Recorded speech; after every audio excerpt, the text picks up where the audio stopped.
Okay, so And I we're see we are live. live. Hello, everyone. Welcome to SheepCast, the new Sheep Esports show. This is a first for Sheep Esports, but it's only the beginning of a big series. So you may know me as LEC Wooloo.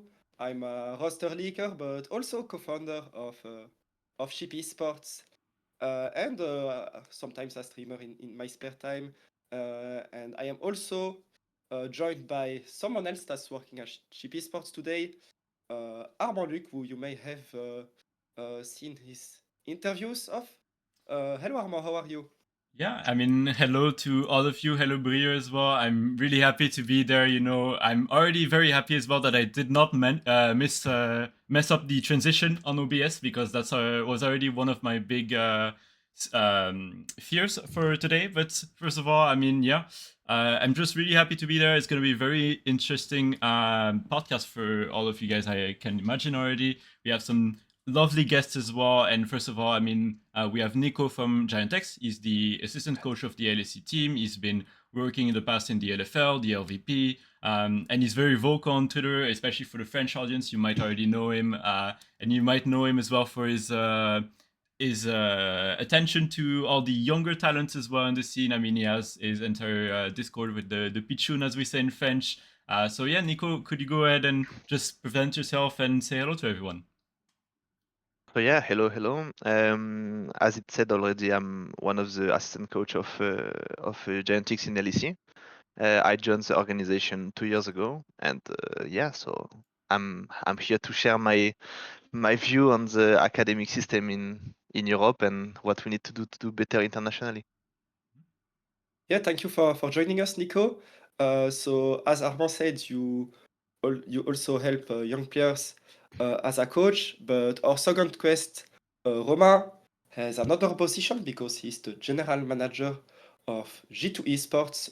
I think it's very safe to say that G2 are the most successful team in the history of Europe internationally. So I would say Romain is in a position where he's more helping the best talent we have in the region. So it will be interesting to compare your views. But welcome, Romain. Very happy to have you here. Thank you very much. Hello, hello. I just want to notice it's crazy to be in a status of our press ecosystem that you can be in front of a camera, face up, like Armand even called you Brioc. Once upon a time, you were a hidden identity, tracked by all the Yeah. GM and True, true. pain in our ass when off season started. So what a long way. Yeah, I'm Yeah, so thank used you. to calling him Rio right now. I just cannot call Yeah, him it's good. Voodoo anymore. Secret identity, it's once upon a time. Yeah, a few years ago, nobody knew my name, nobody knew anything. So it's Mm. still a challenge for me to be in front of the camera, especially in English. But yeah, I All think good. No worries. I'm really happy to be joined by you here now. Yeah. But yeah, Wulu, can you start by just presenting the format and everything for all the viewers as well? Yeah, definitely. So uh, today's topic will be about the performance of Europe at international events and what we can do to improve it. Is the issue more on the development side or on the high-end side, for example? But yeah, it's a topic that's gotten a lot of attention lately, partly because of MSI. Not going to lie, I was one of them. We were disappointed by the results. Europe did not just lose to the East, but you even lost to NA, Flycrest 3-0 G2 Esports.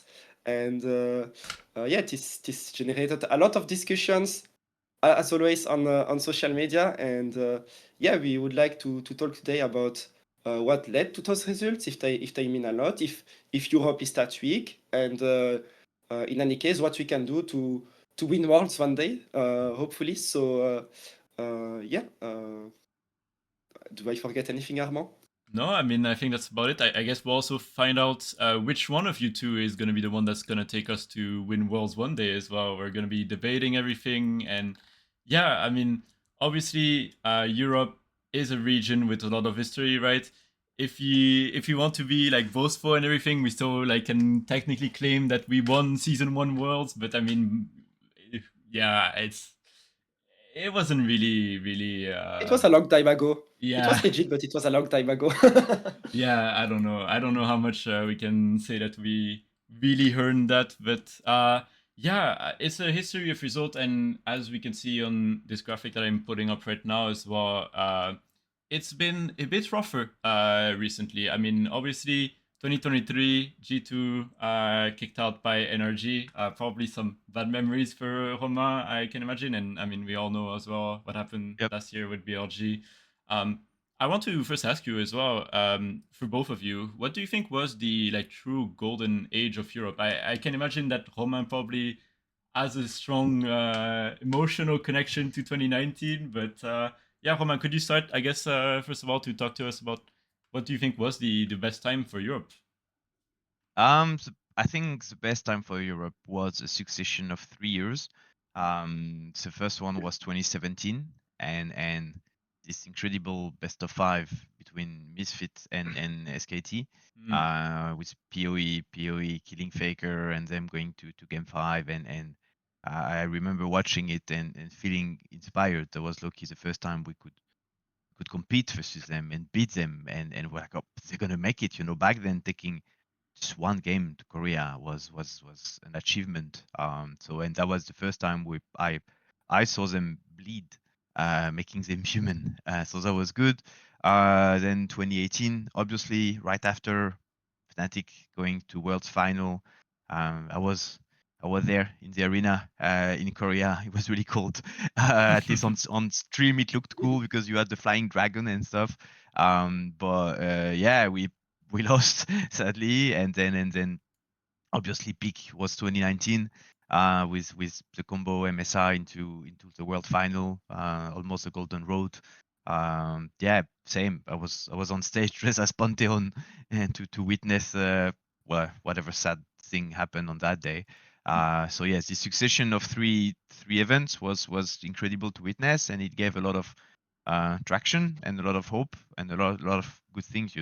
And been chasing the dream. We've been chasing the high ever since, and so far we failed. But I've hope it will happen again. Yeah. Nico, would you agree with all this? When do you think was the best golden age for Europe in general? I mean, me, what is really fun is that I started my League of Legends competitive journey watching my first best of five. That was 2017. So the first best of five I ever watched was the Misfit one.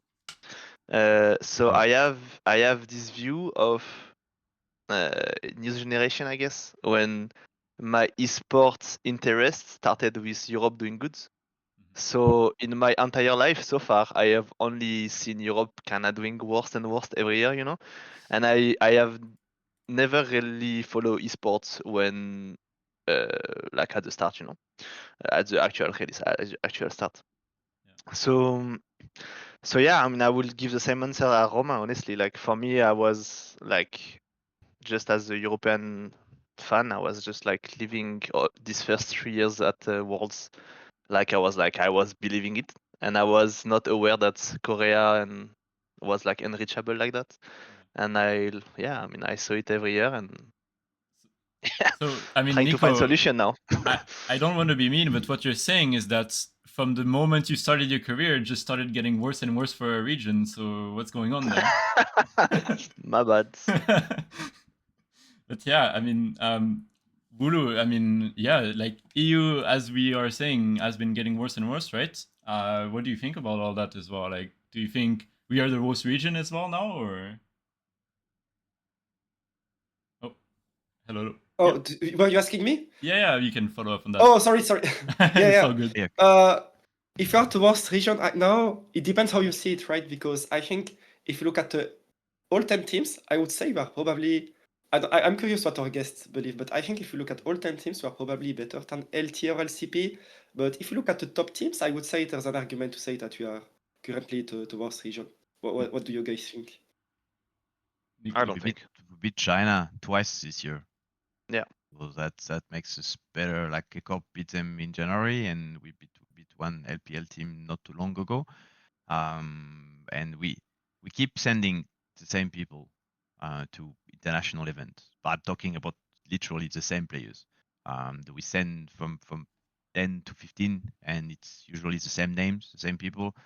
Some years we do well, some years we don't do well. That's true. There's one rule for international event is don't lose to NA, because it hurts. It hurts a lot Yeah. more. Why? Because we share the same language, Yeah. English, and that means you can flame, you can brag. We use the same social media. We use Twitter, we use Reddit, we watch Twitch, we're on YouTube. So that means those fan base overlap. And when one is winning against the other, you get the bragging rights, right? And it hurts a lot. So if you beat them, you can nag. If you lose to them, you will be the bitch.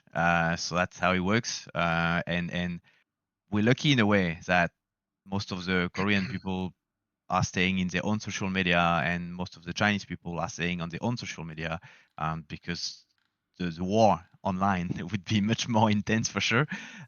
So yeah, if you lose to the guy you can talk the same language with, obviously it's going to be a bit of a challenge. And we lost. I know, because G2 lost. We lost to NRG 2 years ago. It was awful. We just lost to FlyQuest. This one didn't feel as bad, because I think FlyQuest were higher rated in a way, and it's lucky EU team. We have a lot of friends there, so that's one's fine. But I think are we the worst team? Are we the worst team? Sorry, are we the worst region? Is just doom calling. Maybe, does it matter? No. Like what's true is we're not the best region yet, and Korea is for sure. It's not even Korea. It's like 2 teams max. So China could be having low-key a similar podcast, for the last 3 years. It's like, why don't we win worlds? Why do we keep losing to Korea? And to be fair, half of Korea could be having the same stuff, saying, why can't we beat T1 and Genji at the end of the day? Yeah, I don't think we're the worst region, just because we were able to beat LPL. And even if we were, I don't care. The focus is on beating those guys at the end of the day. Yeah, I Yeah. fully agree with that. Like, I think that the main focus should be to understand what is missing to be the first one. I mean, I don't have a single inch of the experience of Romain at the international events in general, so I can't even express myself about what it feels to be at the international event and what it feels to compete at the international event. So I will not dare myself to talk about that. But yeah, overall, like for me, the focus should be to just think about what are the process that we can build with our culture to achieve to beat these guys.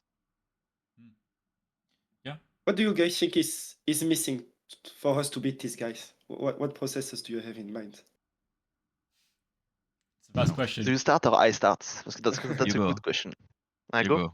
go. And I think our answers will be different, so mine It's, will it's be nice because you have two like very different point of view, because obviously, I mean, as you said, like Nico, you didn't really get to go internationally yet, so like you're taking the place of someone that like doesn't have this experience yet, but you're like probably theory crafting everything, right? In a way, yeah. I mean, I will try to make it short and focus on important points, because, like, I did a stream on my side, I think 1.5 years ago, and it lasted like 3 hours and a half when I was talking about that. So I will not make sure that my answer will not be as long as that. Overall, for me, there is 3 main topics. I think that our way to work and to train with our EU culture is not optimized at all. We are trying too much to try to copy what is doing in terms of blocks, in terms of number of hours of China and Korea, and I think this is really suboptimal. I'm lucky enough to have in my family a lot of people that did the teaching study, and I can tell you that from what I have seen, from interviews or from feedback from players about teams, etc., I can say out loud that not a single team in Europe is learning optimally stuff in general. It can be games, can be like knowledge Even about G2. themselves. Everyone, like I no agree. one is learning optimally. I agree with So that. for me, this is the first point that we need to improve a lot, because I'm sure that we can take like miles of or kilometers of advantage compared to Korea or China, because I know that they are not doing it too. So that's the first point. The second point, I think that it's our ERL system, ecosystem, that I found it's really suboptimal because I think there is a way too big dilution of talent. That means that someone that is really talented, for example, the best example that I have in my career is Omon. Omon was for 2 years in Czech League, and he was not even aware that going out of Czech League was good for him. So we went to him and we were like why you just don't leave Czech League? And he was like legit, oh, what is out there, like what else can I do? And we were like, wow, like you have LFL, LVP, maybe you can get scout for LEC and stuff. And he was like, oh really? And I'm like, yeah, and just come. And the thing is that because of this, like this guy got isolated for 2-3 years when he could have just be one of the main ERL at the start or like in French Division 2 or something if it was like in the good country. Not saying that Czech Republic is a bad country, obviously. Sorry, Jackies. But that's like the dynamic that I want to bring is that there is way too much talent that are getting diluted in Europe when you compare to China and Korea. They are like in the same two leagues. So there is a main league and the second league, and sometimes they have a third league that is like a bit open, but whatever. And for me, this is something that is missing because we are just losing talents and level over time. And the third point, I think it's directed to coaching staff. I think that there is way too much changes in general between coaching staff in Europe, between the teams, and not to create lack of respect to the other people that are doing the same job as me or that are like head coach or manager, etc. But there is also a lack of quality in our work in general. I think that a lot of process, and this is probably where G2 is the best at, a lot of process between staff that we are just building year after year. And when there is staff changes, this process need to be built again, and the orgs in general keep nothing. So every year it's a restart, and for me that's not a viable way to succeed in sports. Yeah. Romain, would you like to bounce back on that, especially, I guess, on the not training optimally part, because you seem to agree as well, right? Yeah, I mean, Nico is right.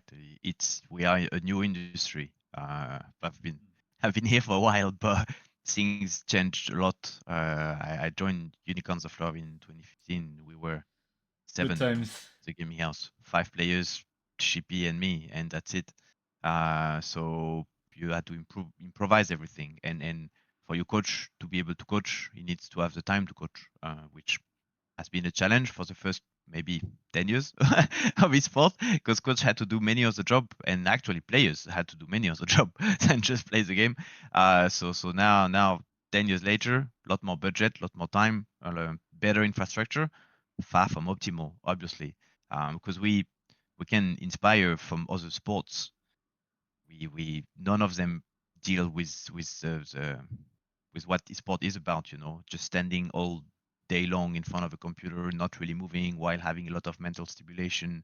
And what should you do between games? How do you optimize the amount of knowledge you bring from one game to another?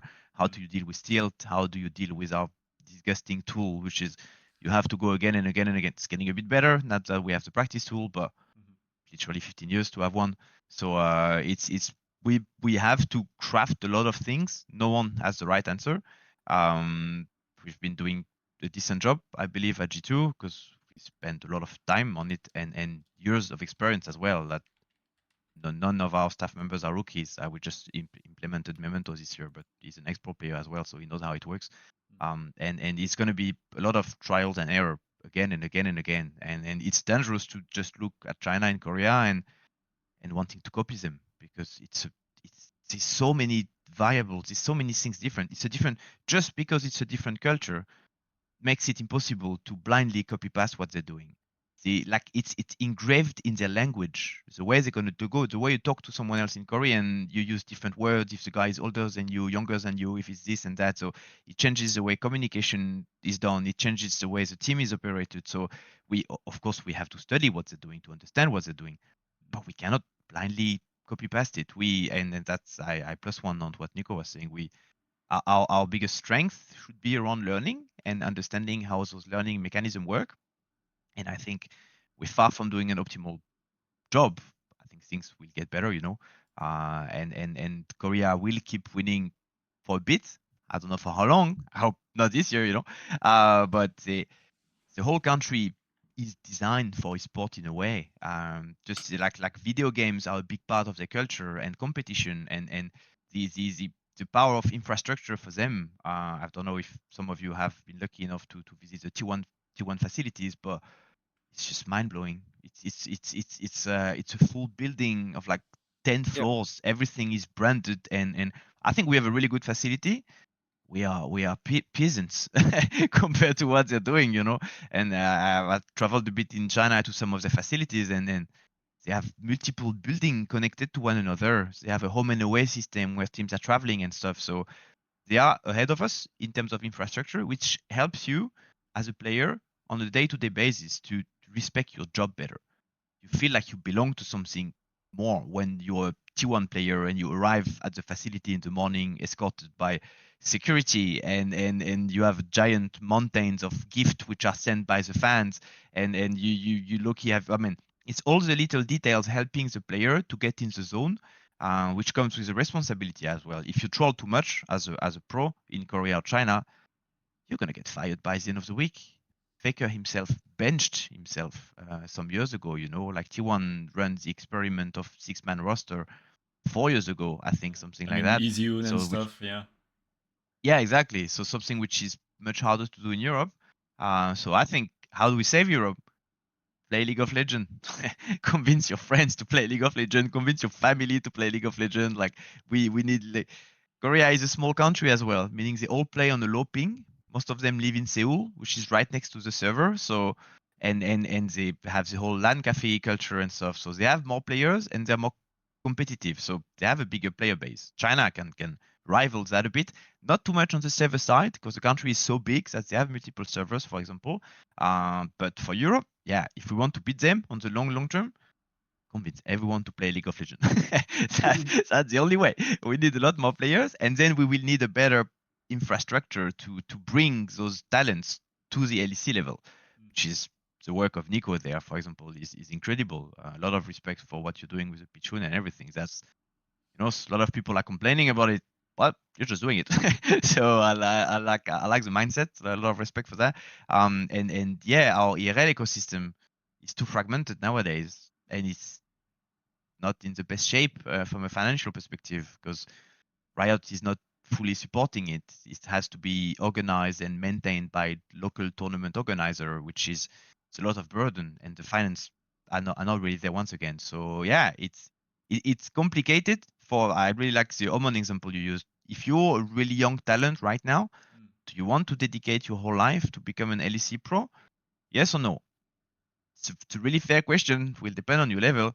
If you're in the same spot with the same skill in Korea, well, you just open the TV and you see Faker in a commercial. So and then you go out in the street and you see Keria ad, like for Keria's birthday, the bus stop around the T1 office have Keria's face on it. It's like happy birthday, Uncle Keria. Like, it's just they're on another level. So it helps. That said, we win some games. We may need a tiny bit more luck than if you were a Chinese team, but it's doable. Like I think we're close, but Very that's interesting. it. End of my speech. Sorry. Yeah, no, it's okay. I feel like you kind of agree with all 3 points of Nico. It's Yeah, interesting. I agree. We have a lot of work to do, lot for sure, and we need more players. We need more staff. We need competition among staff. It's also really hard to judge the quality of a staff member.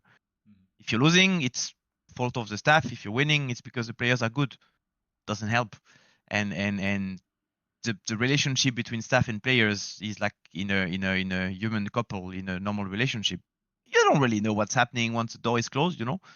So and the best staff in the world is probably designed for one specific set of players, and some of the best coaches in the world are also the best coach because they knew how to adapt, and that you can find a lot of good example in traditional sports is and it's you need to connect with the players, you need to understand how to handle him and stuff like that. So Yeah. yeah, it won't be as easy as, this guy is good, let's Yeah, get the yeah. 5 best player in the same team and we're gonna win everything.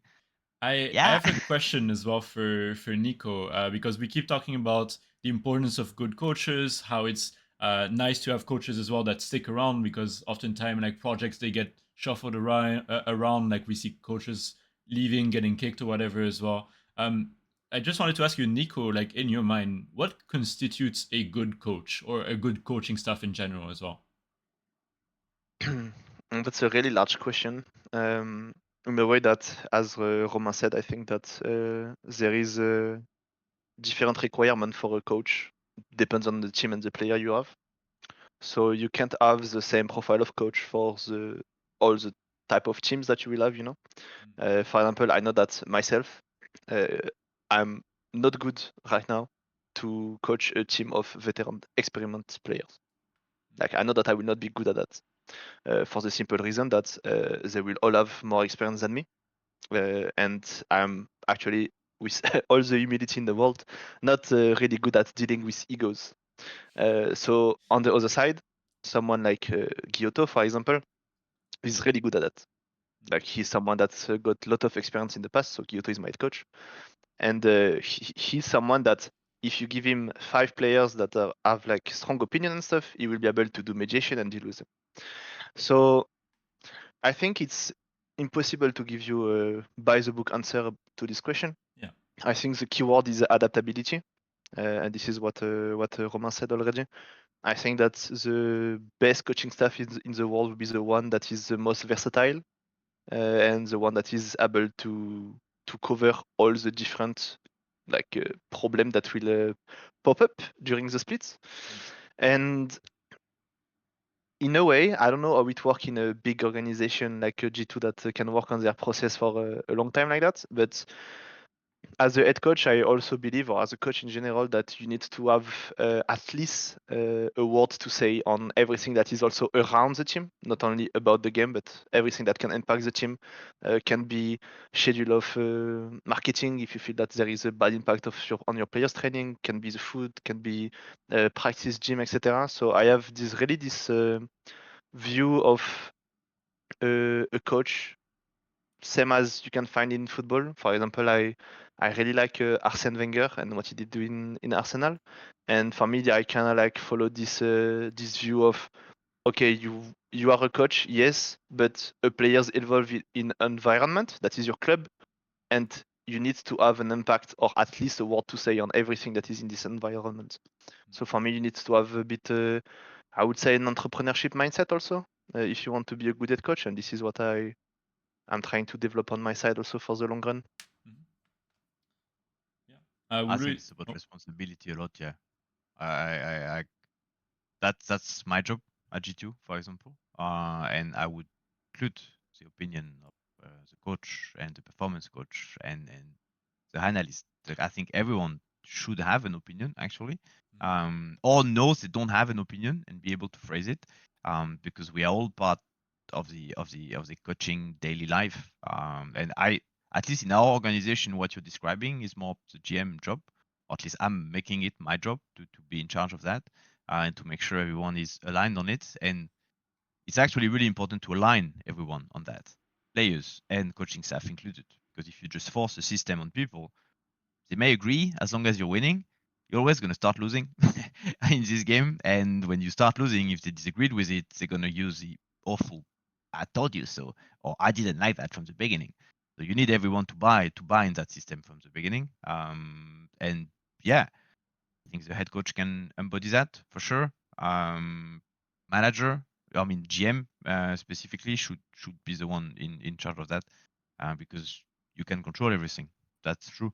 It's not just about playing the game. It's about how you structure your entire life if you want to. Yeah. Wooloo, is there anything you wanted to bounce back on as well overall that?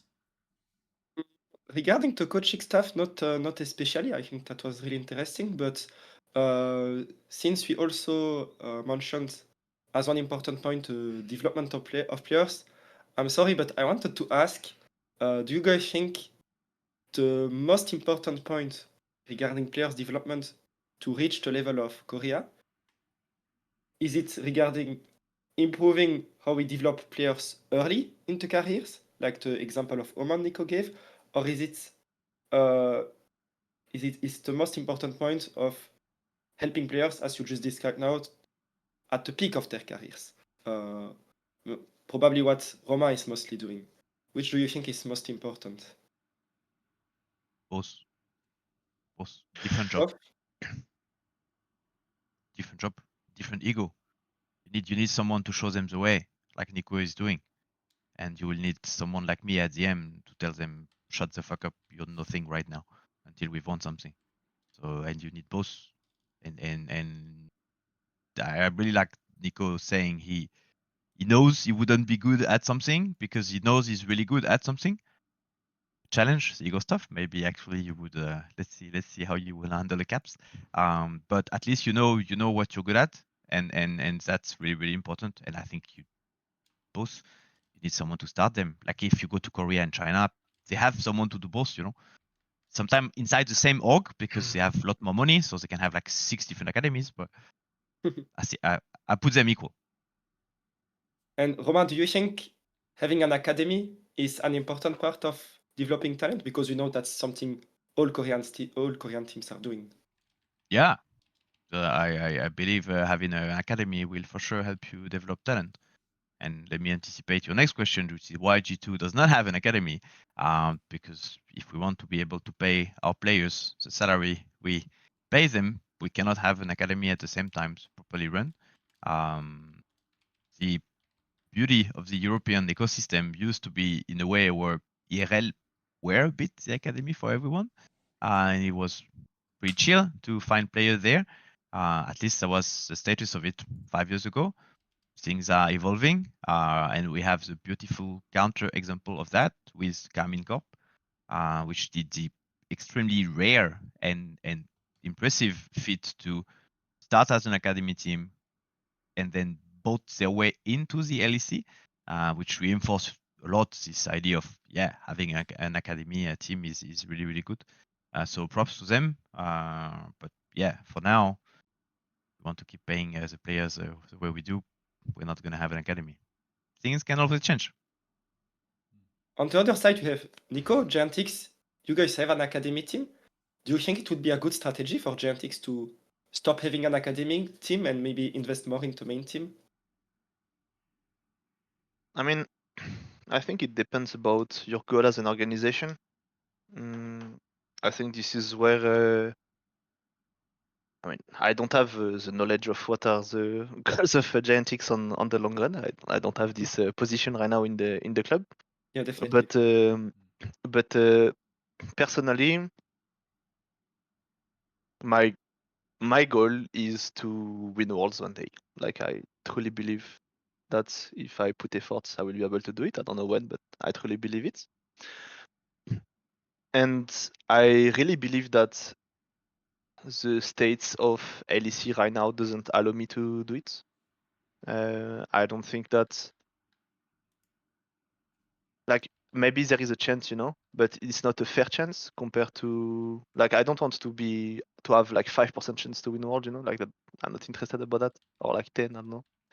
So I feel like, and I'm trying to do that for the past 3 years.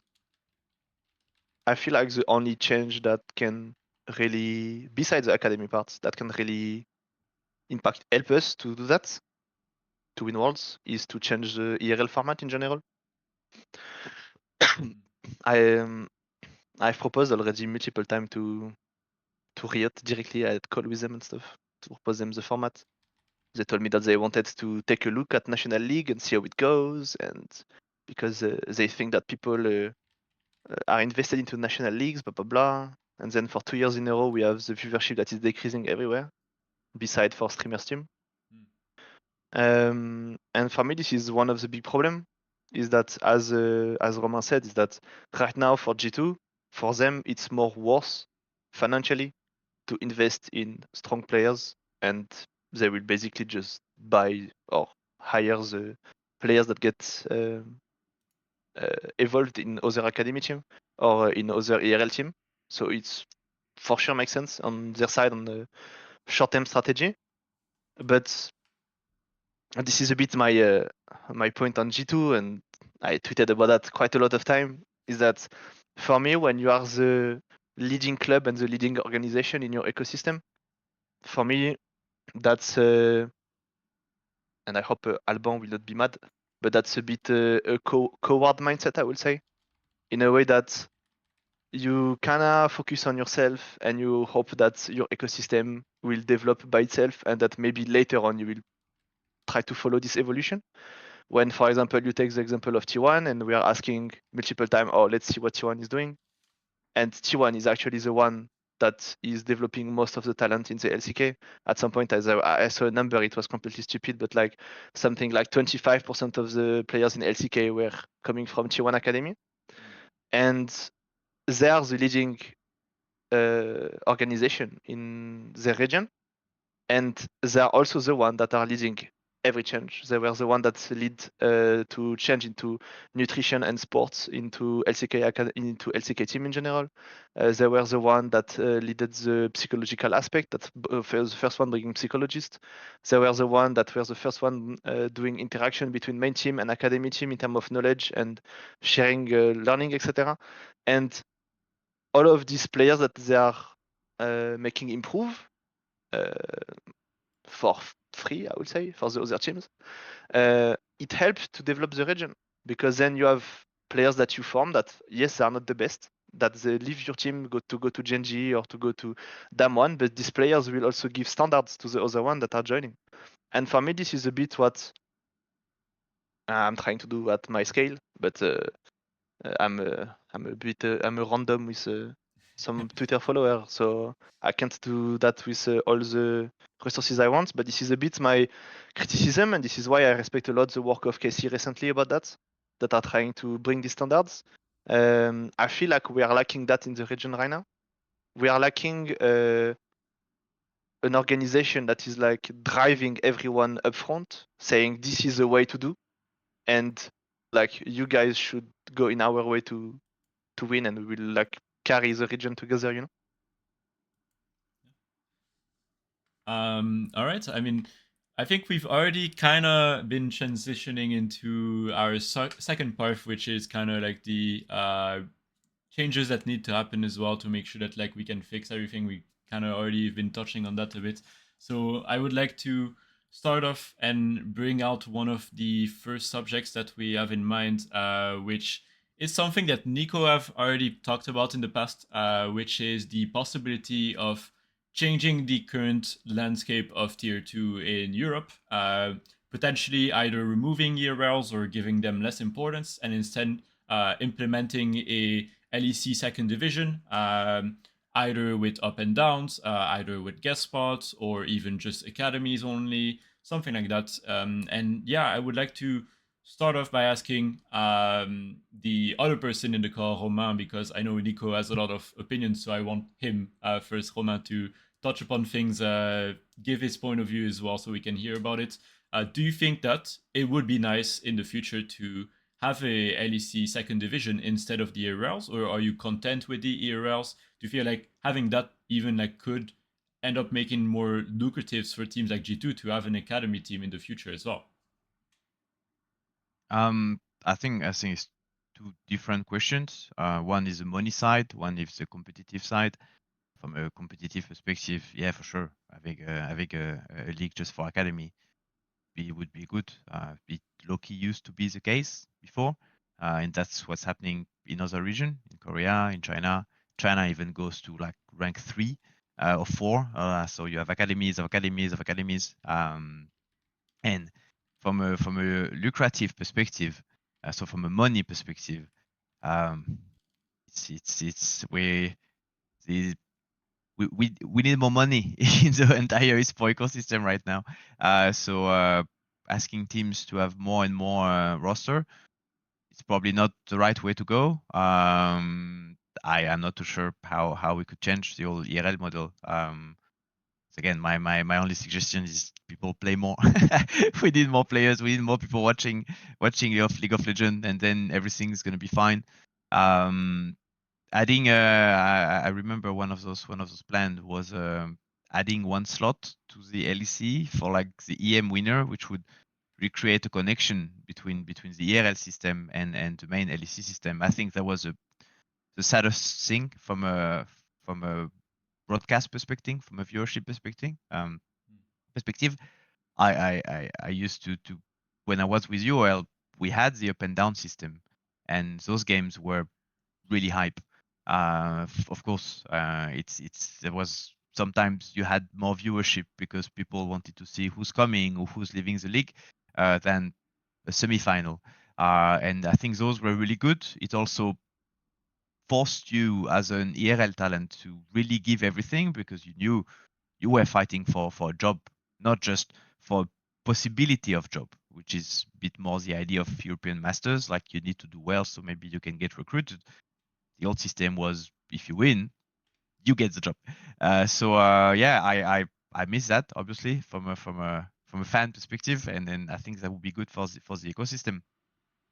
From a business perspective, I don't even know how you do it.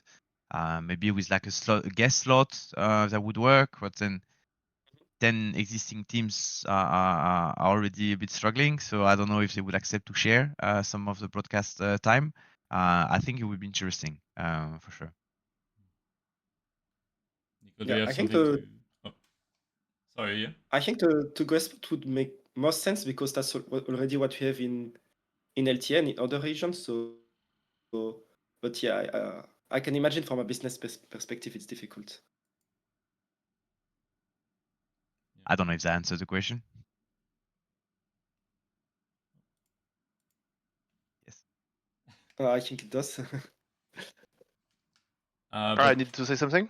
Yeah, I mean, Nico, what do you think as well about the need for LEC second division and everything and all that? I mean, me, I'm like for that.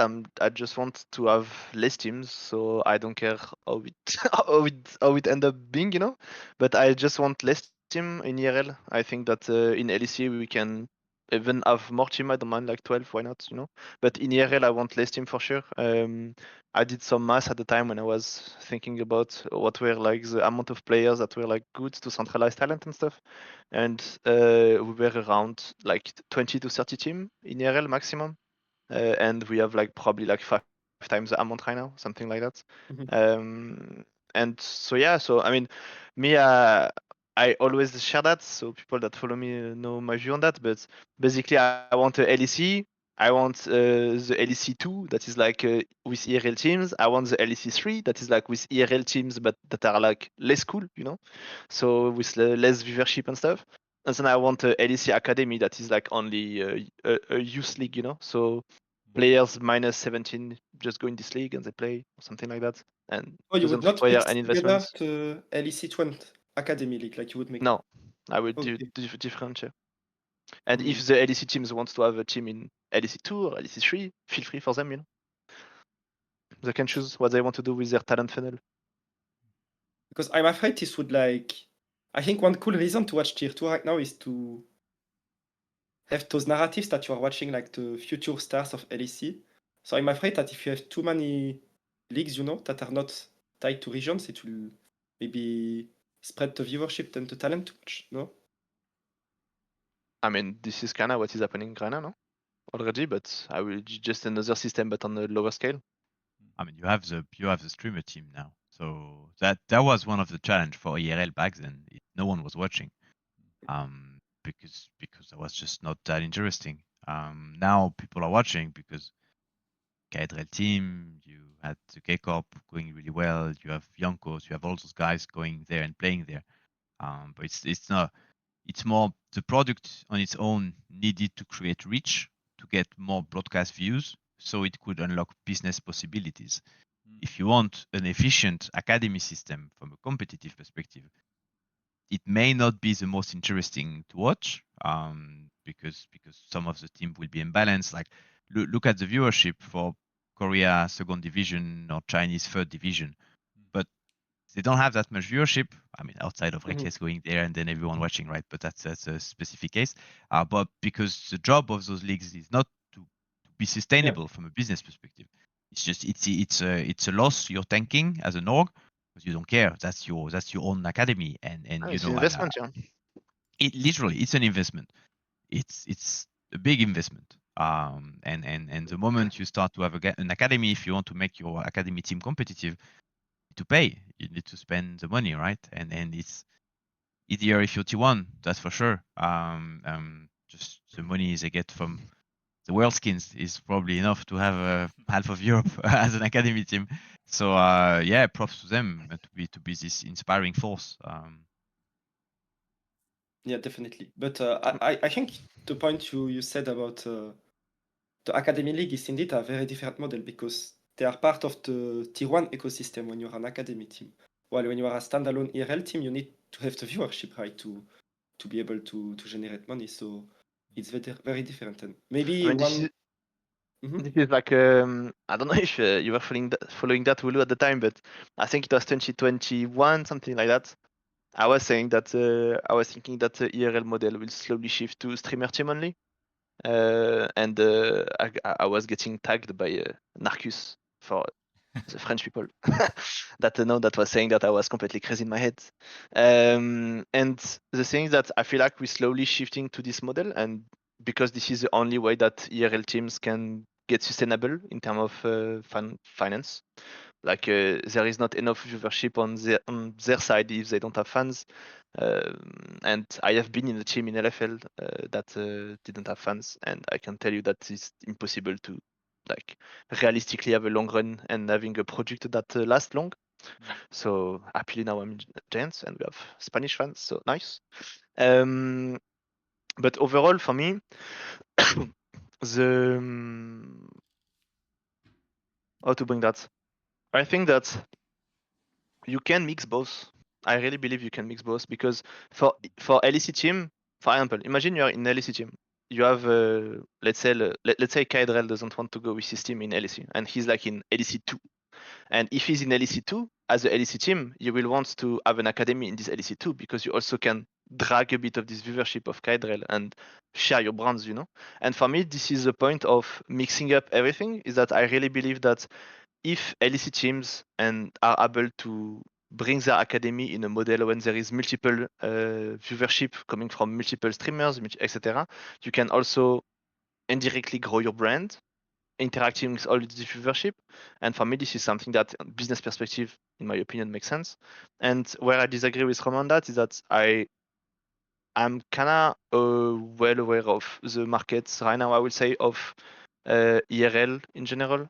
And I think that you don't need that much money to do an academy with good talent right now. Like, I How- know How much do you many need? players. I did the math the other day to have an academy to like have really proper talents that are like talents, you know, that need to grow and stuff. You need like 50K a year or something. 50K a year for 5 players, the coaching staff, and a place to train. I mean, place to trade, you don't need, you do it online. Well, if you attend a tournament, an ERL, you will need to probably practice in the same place. Better. Normally, no. if you Like want there to. is, there is many ERL right now that doesn't need that, and I really think that this is something that is not needed right now So for the short term. 50K. I Yeah. think we have Don Jack in the chat, if he's still there, owners of an ERL team. So maybe he has an opinion on the 50K budget you're giving me now. I mean, for 50, I'm telling you, for 50K, I give you a team with like young talents that can be like coach and stuff, and Yeah. with a young coach, For and I can 50K, find you somebody. give me a team. Yeah. For 40K, I can create a team as well, you know. But you want a good team. You want a competitive team. That's why you ideally want the next caps. If I'm G2 and I create an academy right now, the guy I'm offering the job for academy mid lane needs to be the next caps. That's why he would be part of the G2 league, right? 50K is probably the salary But he's gonna ask on a yearly basis. okay, I mean, the thing that I think that you are kind of disconnected of what is the average salary right now in ERL. Because if you think that you pay the next guy 50K, you just don't know what is the salary in ERL right now. I know Like if I there have is to some, create an like for academy example, team, I need good players there and is, a for good example, academy Omon. player. To give you Yeah. an idea, Omon, when he joined his first team in LFL, he was getting paid 1K2 monthly. Yeah, That's not 50K. but 1K monthly is how much per year? 12. Yeah. So Yeah. if you have So it's 5 players 5. like this, you're That's already 50K. over budget. I mean, 50, 60. 50. Yeah, that's 60. 60, yeah. Then you need a coach, probably an assistant coach. tiny bit of expenses, suddenly it's 100K, assuming the young talent accepts 1K. So that's it's doable. Just saying, it scales really fast, and I mean, it's fast, but my it's for sure and doable. it is doable if you decide to allocate some budget to it. Like right now, I know from my perspective, my job is to make our 5 players win worlds, and I'm dedicating everything towards it. Every single drop of budget, every single, for example, having an academy team would mean we need to practice against them. I would rather practice versus top level LEC team all day long rather than giving some time to, yeah, it's not long term. I hear you. Just, I want to win one this year. So we're maxing every minute we have available to achieve that. And if I had the budget, I would, I would love to be able to recreate the T1 story. Like T1 has a building just for the academy with 6 rooms in it. We rented one of those rooms to do bootcamp there. The academy setup is better than any LEC team official team setup, So yeah, those are dream conditions. If the money were there, I think it would make a lot of sense. I want to bounce back a bit on everything that was said because it's very interesting. But I mean, first of all, do you think that 1.2k a month for like what you were saying about Omen, right? If I heard correctly, is that enough money for a ERL player, like especially that's like getting trying to make it pro and stuff, or is it like even too much? Like where are we looking? I mean, it seems like not a lot of money to me, but we are hearing from you guys and you're saying like, oh, but you it shouldn't cost that much to like be in ERLs, for example, and stuff. Do you think that we should have regulations around even, I don't know, the maximum salaries in leagues in general? Should it be like uniformized in like the ERLs, or I mean, should we have just one league with the same like, I guess, budget everywhere as well? Like, is it an issue that, for example, in the LFL the budgets are so much higher, whereas like I can imagine like in the NLC, for example, it's probably not the same cost, right? Most teams in LEC don't have salary, but Yeah, it's exactly. they are not. Sorry, I took No, it's I okay. didn't answer. I took the liberty to answer, but it's a very different model where they just play because they are streamers, and that's how they generate money. But yeah, LFL salaries are quite low nowadays because there is the salary cap that limits you at 50k per player. We are still far from 50k for an entire roster. Also on the bottom teams, you can get lower. I guess it's possible, but I thought maybe I will first let the word to Romain and Nico if you have any thoughts about that. I mean, I will start on my side. Like, for example, in Game Awards 2022, per month, staff including, we had the 15k budget, and I was like, we got really good experienced player at the time, and I'm really sure that like right now the thing is that right now in ERL the market doesn't have money, right? Like ERL team doesn't have money in general, Yeah. so it's kinda easy to get players for cheap if you propose a good project. Like really cheap, like really cheap. The thing is that yes, to answer to Armand's question, for the players itself, this is not sustainable. This is something that I'm like repeating a lot on my Discord, with all the kids when I'm telling them, guys, keep studying, even for some that like somehow don't want to study. They are like 18 or something. They want to get a job. I really advise them to get a job because committing full-time League of Legends is like not sustainable. So I tell them, if you want to climb solo queue, you have time to climb solo queue after your job or after your school. You have time. It's not a problem. So Is it normal for you that like it's not sustainable and it shouldn't be sustainable like to play in ERL and stuff? I mean, right now, this is for me. I'm not business expert on that, but looking at the viewership of ERL, that's normal. Like you can't expect sponsors and stuff to put money on some ERL leagues that do like 3k viewers maximum.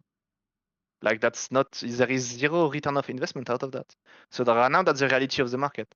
The reality of the market is that a player need to accept to get paid 1K to play good for 1 year and be really high in solo queue to maybe the year after be able to go full time for 1K5 for his first year in a good team. And by being the first year in a good team, then maybe he will do good and he will get hired in LFL when he maybe gets 2K or in an academy team, or some players, they are lucky, they directly go to LEC. But that's the market. And honestly, at this stage, maybe Romain have ideas, but me on my side, I don't know what else to do besides just surfing on the market, you know? Like, I legit don't know. My plan is to win Worlds, so it brings hope to everyone. China I winning respect. Worlds saves the game, you know, literally. When China won Worlds, it was such a hype that, of course, a lot of them started to play the game and everything went crazy.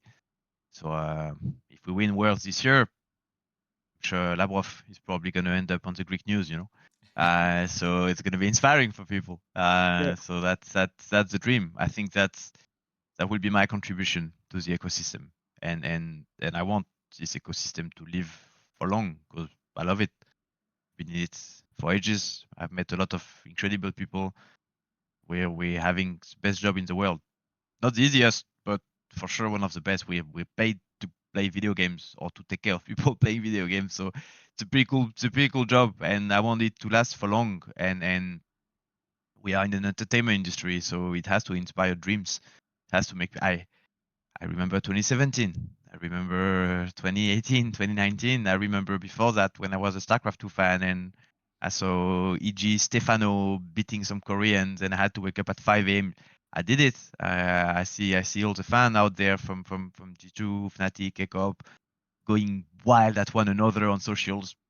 That's esports. And I think we need players.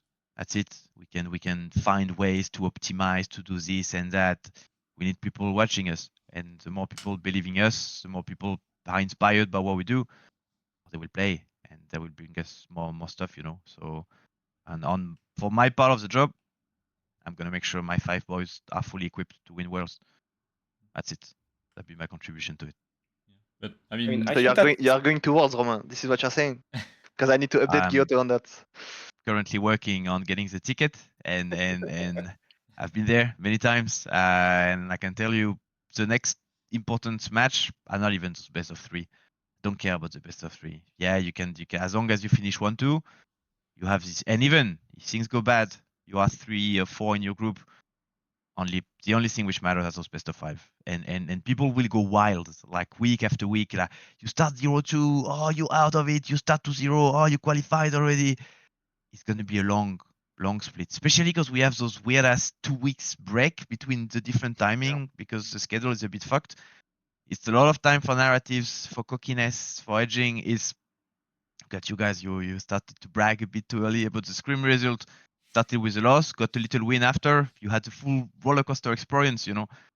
A lot of the narratives will kill teams or make teams. It's same. The only thing which matters is this best of 5 qualifying for Worlds. Then it unlocks everything. And I wish for you to go to your first international event because everything gets reshuffled. I like one sentence you said earlier about like, yeah, if I was head coach, I would protect if I see too much marketing stuff. It's doable when it's your own marketing department. How do you stop Riot from entering the room to do content? You I mean, can't. this sadly, Uh, this sadly, like you just pray. That's yeah. Yeah, but that's the beauty of it. What's gonna happen when you land at the international event? There's no solo queue because they didn't give you the account, or the account they gave you a silver because you just landed in Korea, and the way Riot Korea operates is really different than the other Riot ecosystem. So they're not gonna give you the same account, and there's so much diplomacy and stuff. Like it's really you enter a Logistic, different world and it's T1 world because they've been here again and again and again and again. And it's crazy when you see the Chinese team walking in the corridor and they're like 25 people because they have the resources to send the full content team following their team all the time. And you just spend a full workshop with your players explaining them how nutrition and stuff you put in your body will fuel your brain. And you just see a Korean team coming with full Burger King bags, all of them, like an army of people carrying Burger King stuff. You're like, guys, don't look at it, you know. But and of course, your players will argue, you know, yeah, but they win. you're correct. They do win. I believe eating healthy is better for you. So that's yeah. And then you have to win everyone falling sick because you're attending an international event. You meet a lot of people from a lot of country, and yeah, becoming healthy is gonna be. And suddenly playing the games falls down a lot on the winning list. So which makes no sense, right? You're attending finally. You've been grinding for 9 months to go to this event. It's part of it. So yeah, it's gonna be fun. But I wish for you to go. See you there. Roma, I wanted to ask you as well because I mean, you said obviously you want to win worlds. I think anybody wants to win worlds, right? But obviously G2, it's always been Hope. the goal. I hope as well. I hope as well. But you were saying that like you feel like winning worlds is also something that could help like relaunch the region in a way and inspire other people to like play league and everything and stuff. But obviously this is looking at the worst scenario possible. But imagine you are not able to win worlds with this roster.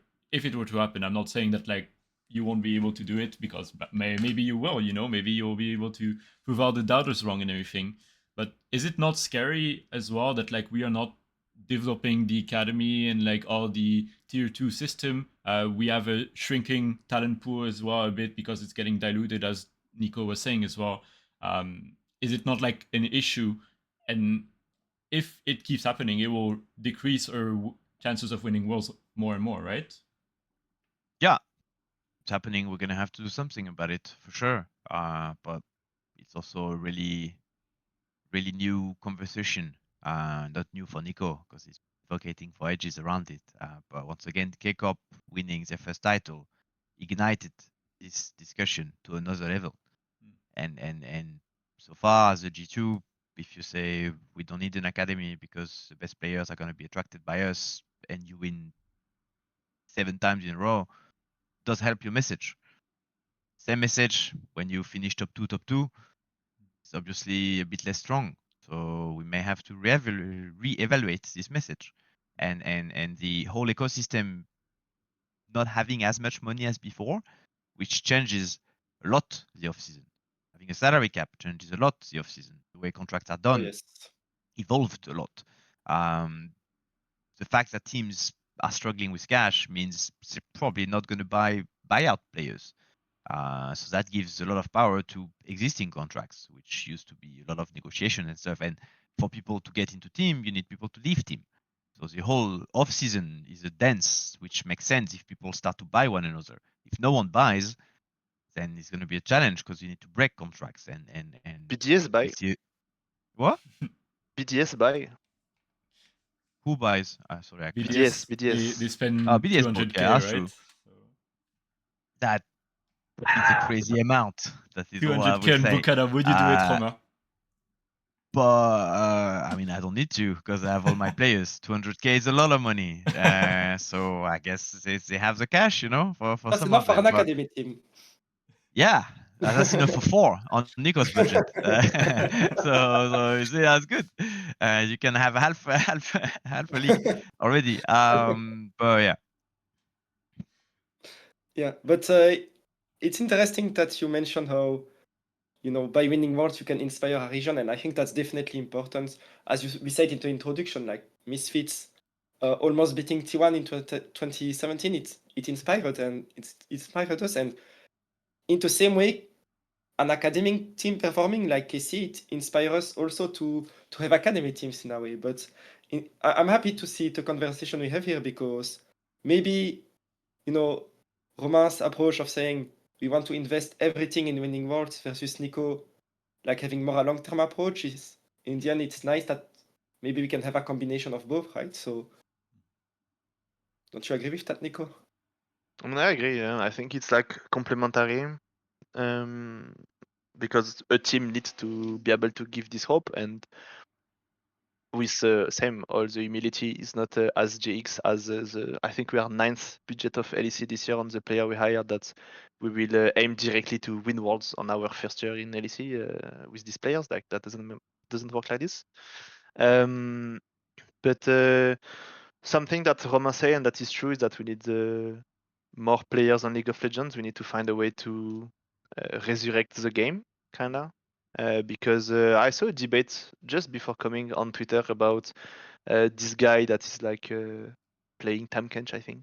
That message, that screenshot something from Riot saying, "Oh, you guys don't want to help new players, blah blah blah," and Was it some Noir people Motley tagged, or something? yeah, some I guess. And the guy of Riot answers, "What you mean? We're not saying that." And they were arguing for like 20 tweets in a row about if they will change the game or not, to make it more viable for new players. And I think this is something important, like the fact that in a game as difficult like that, we don't have a proper tutorial. For me, that's like a bit mind blowing. So for sure, there is also change in that direction to take to connect players more to the game. Yeah, having new players play the game is probably the most important from a long-term perspective. If you don't have Yep. new players, you won't have new talent. Yeah. Definitely. But yeah, it's interesting how we mentioned points from developing players, or also I also liked Romain's points of, Worlds is not just about playing the game. It can also be about not falling sick or having the right solo queue conditions. And one last point, Armand and I noted where we were wondering how much it can impact the teams and the performance at international events. Is the format. Do you guys think that the formats we can have in LEC, at MSI, or the entire year, like this year we have 3 different formats, we have 3 splits as well, each split has a new format. Do you guys think the format we have in domestically does have an impact on the performance we can have internationally? Yeah, and before you answer this as well, I want to specifically, I think, point to something as well. For Split 3, I think a lot of people have been comparing like the LCK LPL format that have like the best teams in one group, right? Whereas in EDC, it feels like we have a lot of like matches that are a bit boring from what people have been saying. There's like obviously the top 2 teams in each group. Maybe Nico doesn't agree, and maybe he thinks that GIANTX can also, challenge the top teams of the group as well. But everyone is looking as like obviously the 4 block of like KCM Core, Fnatic G2. I think that's just based on past result as well, right? So do you think format is a big game changer? I I see should Romain start, Romain, because smiling. I have not a full answer about this, so I'll let you start. I think the more game we play, the better prepared we are. The more best of 5 we play, the better ready we are to play the game and really grasp and learn. Because playing on stage makes you learn faster than playing Scream for sure, always. Because that's the maximum amount of pressure. It's like playing poker with money or with no money. You can learn a lot by not playing money, and you can theory craft and stuff. You need to recreate the feeling of I'm going all in and I have 40k in front of me. I'm sweating more than if I have 4 euro. That makes a lot of sense. So playing on stage is good. Playing on stage while traveling is the best by far, because then you have to handle all the disruption which are going to arrive. And the most intense week for a pro player is probably week before the world final. One really easy reason: patch is different. You are the last 10 players on Earth playing this fucking patch, and Riot is already rolling out the patch for next year, which can change the whole map, depending on the current status of the game. But still, you have to practice because you're playing the world final. You need to find a screen partner. Most teams are in the middle of off season. They're firing people, they're hiring people, so it's hard to find someone. You need to find whatever. So there's a lot of things happening there which you need to be ready for. And shit, I got lost in my train of thoughts. Sorry. What was the question again? If I was formats are important for format. international Yes, performance, sorry, yes. I'm back there. So the more games you play, the better it is. So I would always prefer a format where you have a lot of games, ideally traveling. Challenge being, if you have a lot of teams which are not as interesting to watch as the top 2, then you're going to lose a lot of viewership. And if you lose viewership, you lose business. If you lose business, you don't have enough cash to pay your players and the league. So that's not good. That's why if you are the organizer of the event, Riot there, you have to find something a bit in the middle. I'm jealous of China because they have a lot of games, more than us. Having those international events was really good for us, for example, because we had a lot of games. So I would prefer a format where we play a lot. That said, G2 2019, most successful teams we ever had, was playing back when we had this disgusting full best of 1, 18 games, 2 games a week, whatever, boring as fuck, where you have to start hard for the narrative, can really chill for the first 3 weeks in the middle, 4 weeks sometimes, where you can literally chill because everything's going to happen in the last 2 weeks. 4 weeks to chill. That's the length of LEC winter, you know. So in this system, they played 2 best of 5. G2 2019 from spring and summer played 4 best of 5 in Europe. 3-0 OG, Origin. Then the 3-0 Origin again. Summer, they 3-2 Fnatic and they 3-2 Fnatic. That's not a lot of games, and that's 4 best of 5. This roster was the most competitive we've ever had. So the Loki did the best with the worst setup, and I think in a way we have a better setup. We're not performing as well. So yeah, I would prefer more games because it's good. Probably not good for business, but it's good for us. And yeah, we can decide to blame the structure and the format as much as possible. You also said Just have while to play traveling, better. so you like road shows. You think road shows are Yeah, good? Roadshow were incredible. It forces our highly neurodivergent pro players to expose themselves to a different setup. And sometimes when you are at that level of deep into the game, some external stuff can really throw you off your game. If the goal is to play in front of 10,000, 20,000 people in a big Chinese stadium in the middle of nowhere, you have to be ready to play those games. Being a pro player is not about being good in a really controlled environment, in your room, your basement. It's about being able to deal with the pressure of stage, of like things moving, the colors, the heats, the screams, the cheers. Like Madrid, we played with they had an orchestra. They had a trumpet. That was incredible. That was so fucking cool. Like, It was a GX fan, by the way. Just I've never seen that many Giants fan. It was so cool to be there and to attend that. And yes, it can be disturbing. Yes, if you want to win worlds, you need to be able to perform in those conditions, obviously. And for example, all the rituals you have before games are really important, really easy to do and to articulate when you are in the LEC studio. This year, I was in the arena, I saw them, the T1 versus BLG, for an hour to an hour and a half before. The players couldn't do shit. They were backstage in this elevator, putting them on stage in the middle of Linkin Park. And you have Linkin Park main guy announcing you, and he's a bit of a gamer as well. So he was like, "Hey, Faker, oh, it's so cool." So that means as a pro, you're just waiting there, and you're okay. Am I gonna play Asia? Am I gonna play blah blah blah? You have nothing to do. So all those processes which brought you there, you know that you were successful because of those processes. On the most important day, you don't have them.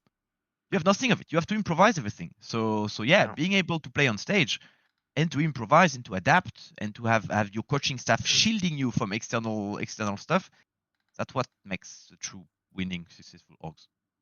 Interesting. Yeah, I to naively bounce, thought that. Oh, let's go. You can go, Nico. I Sorry. wanted to say to bounce on that, like me with my small experience of traveling and playing, I considered for a long time that these days were just like gamble. I was like with my team coming like for LFL days and stuff. I was like, okay, guys, like today, new setup. We have nothing. Some players forgot their mouse or something, and I was like, just go for it, guys. Try your best, you know. And like legit, it was like almost like more as a show game than actual match, you know. And then you somehow end up getting pentakill by Reckless, but that's life. But later on, for example, for Madrid, when then now I have a Mew that is doing an incredible job about wiring player to the moment that is happening.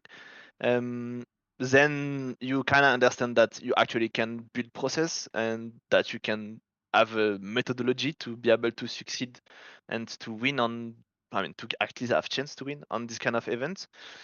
And things that these things take time to build and you need experience. Like you can't like theory craft. Oh, it will be like that in the event. So that will be all my process for the event. And then you arrive and you realize that the staff is not speaking English, and that all you wanted to do you can't do it anymore. And then suddenly you don't have your food, and so your entire schedule that you built it to around your food is not existing because you don't have food. And the thing that all of that also come from experience. And in GX, for example, we are a new staff working together. and we don't have. I mean, Mew was experience from BDS with World and stuff, so it was really valuable.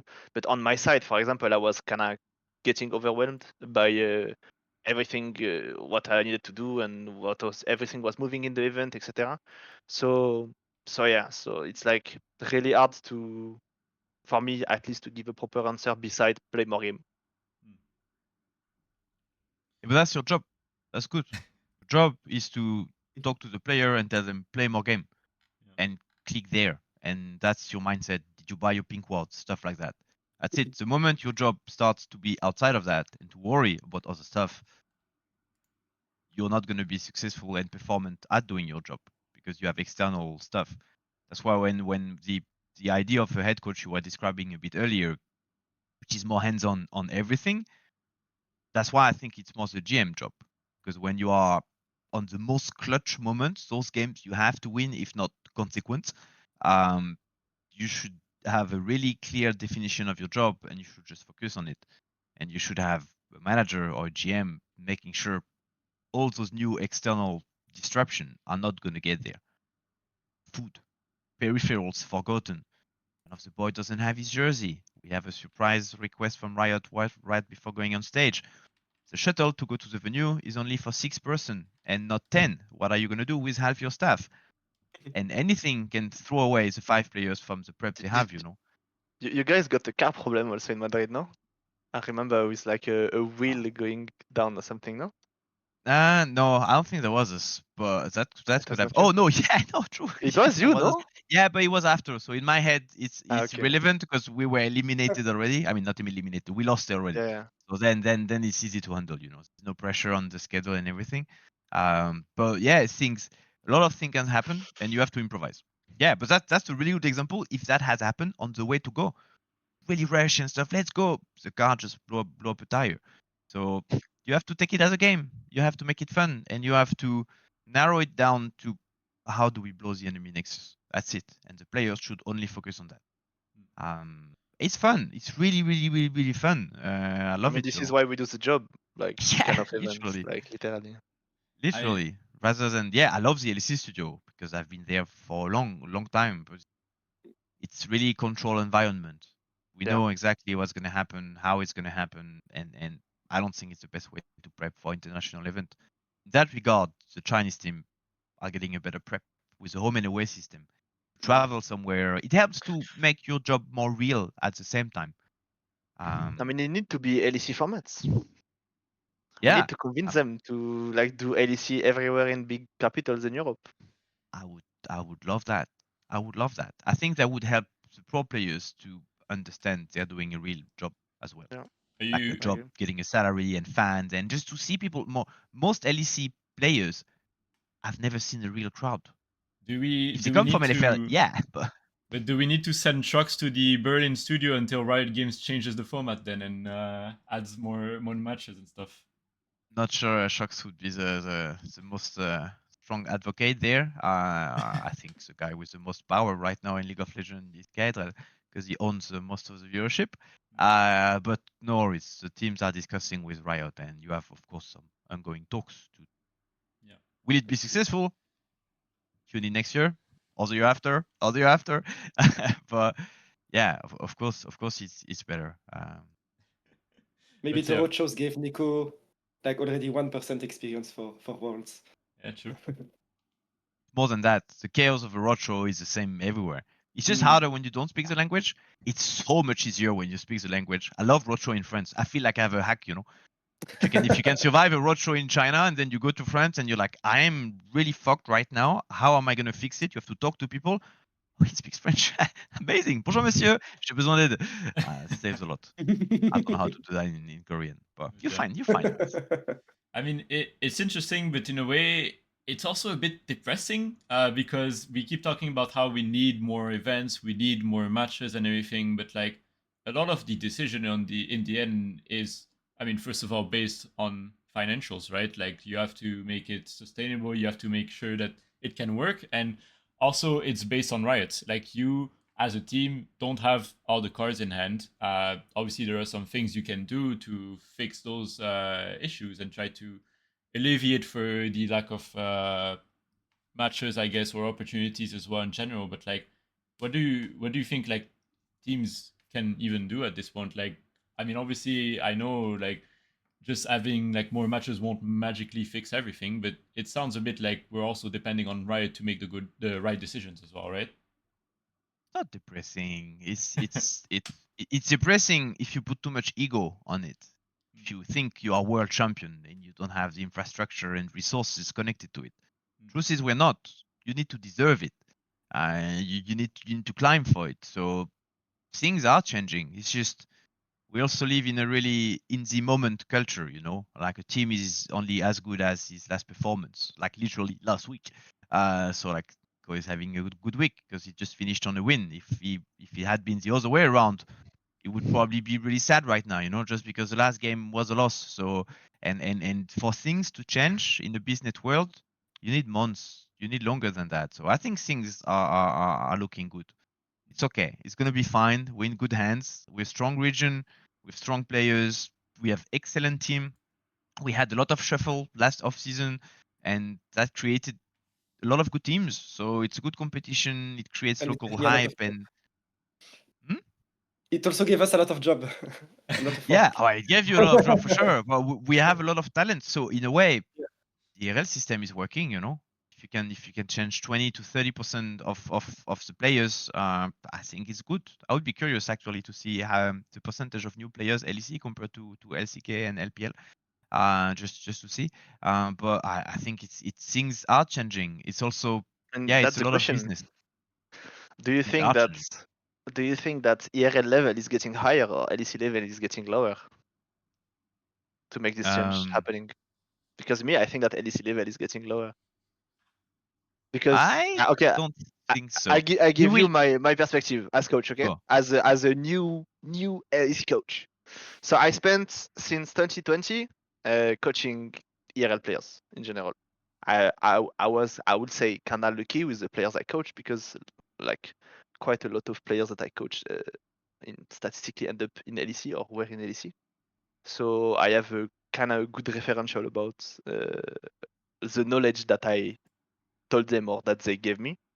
And I feel like, especially on the map aspect, macro in general, and blending phase knowledge, etc.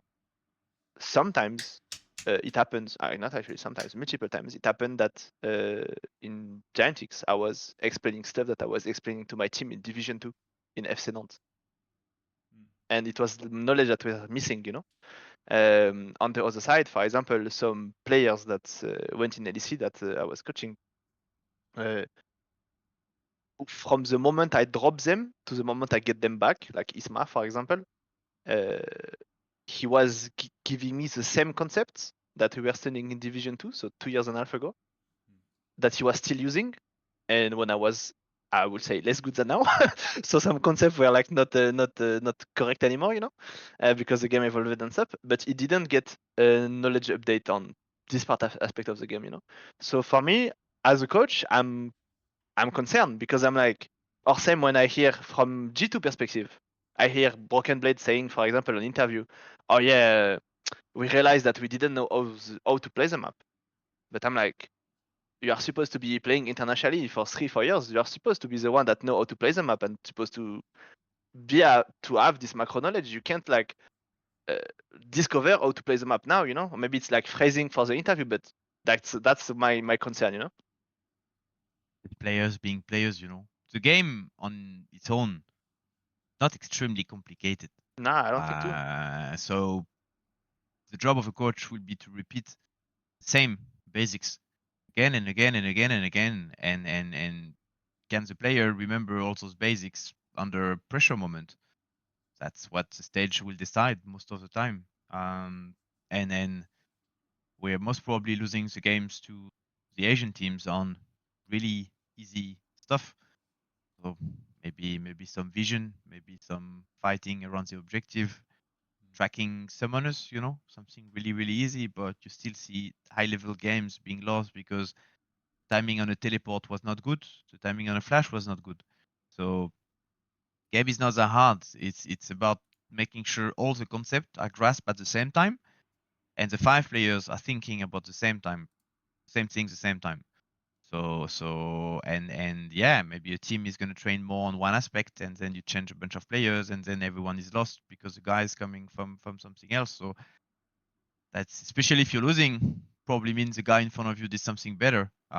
Does that mean you forgot everything? Probably not. The game is extremely complex at the same time because there's a lot of data in front of you, and knowing what to prioritize at the specific moment is what makes it beautiful to master. And that's why coach, that's you guys' job. Make sure, are you looking at the right stuff at the right time? And like a teacher, you're gonna repeat the same shit again and again and again until you find the right puzzle piece to enter your player's brain. And then for 1 week you will do it, and you're gonna be really proud and really excited. And then he's gonna step on stage and he's gonna forget to buy his fucking pinks, and you're gonna be backstage and you're gonna be molding. Is there why? How? Why would you fail flash this fucking wall you've flashed successfully the last 5,000 times? Pressure on the day, whatever. So yeah, like our jobs are really repetitive. I agree there, and the game is easy. So those Division 2 stuff you are repeating, keep repeating them, and even be proactive about them, because when with experience comes ego, and actually BB would love to have you coming to him, and of course don't come talk to my player. It's not what I'm saying, Oh no, but like there's Romain is some poaching Nico now. some of those You have stuff. No, life no, but coaching. just from a coach perspective, yeah, be proactive about it, and keep repeating them. The most easy stuff, which maybe by ego they're not saying, and they probably know, they just forgot. I mean, that's a good. I have a question about that because you have like way more experience than me with like veteran player, like experimented player. Would you say that you met players that were able to funnel their experience to the one that you were hiring in your roster, like the newcomer? Because, for example, I've seen recently, I think it was an interview of Yike that was saying that at the start when he was with Caps, it was kind of a hack because he was just saying everything, giving everything, and being like so creative, and he was just needed to follow. But the thing is that I also know really well that when you have this dynamic, also when you just follow someone, even if it was not like the case here, But I already got in my team a player that was like shot calling from A to B, the entire A to Z, sorry, the entire game, and the players were just following, and then you end up in review and you say to this guy, did you understand what just happened? And the guy's like, I have no clue, I just follow him and I just fight. And I know that this is something that's, I mean, that's my expectation of an experimented player. I'm expecting a player that is also, I would say, sharing his knowledge and sharing his experience on that. Do you think this is something that is happening in your team in the past or recent or I actually? I would love it to happen more and more and more and more. I think Apps is becoming better and better at it to channel and share all the crazy stuff happening inside his head. But then between what he sees, the way he's gonna say it, the availability for the guy listening, what the guy listening will understand, and what the guy listening will do on the map, that's already 6 possible step for miscommunication. So there's of course a lot happening there, and then it's a lot of human intelligence, human cleverness, where you're gonna handle communication and stuff. And you have 5 guys, so it's 5 different ways to see the game. I would, best players for sure are able to adapt the game around them and make sure everyone is doing their job. Some are not the most vocal. I wouldn't put the Caps Yak relationship the most giving one way or the other. For example, if I see the 2 years they spend next to one another, I'm really happy. Yak feels like he was successful and he learned a lot from Caps, so that's good. That's a win for the coaching staff there. Even if while it was happening, yeah, it was not always the smoothest. Not because they hated each other, just because they are pro players just focusing on the game with different vision to see the games. They actually really liked one another. It's just sometimes the game is complex things made of a lot of stuff, So ideally, yeah, I would love to have more veteran players teaching the new guys, and that's what we are tending towards for sure. Unlocking the new boys and stuff like that. Players also come with their own strength, so they have to be careful not to just mimic whatever the guy is telling them, especially because such a specific game per position.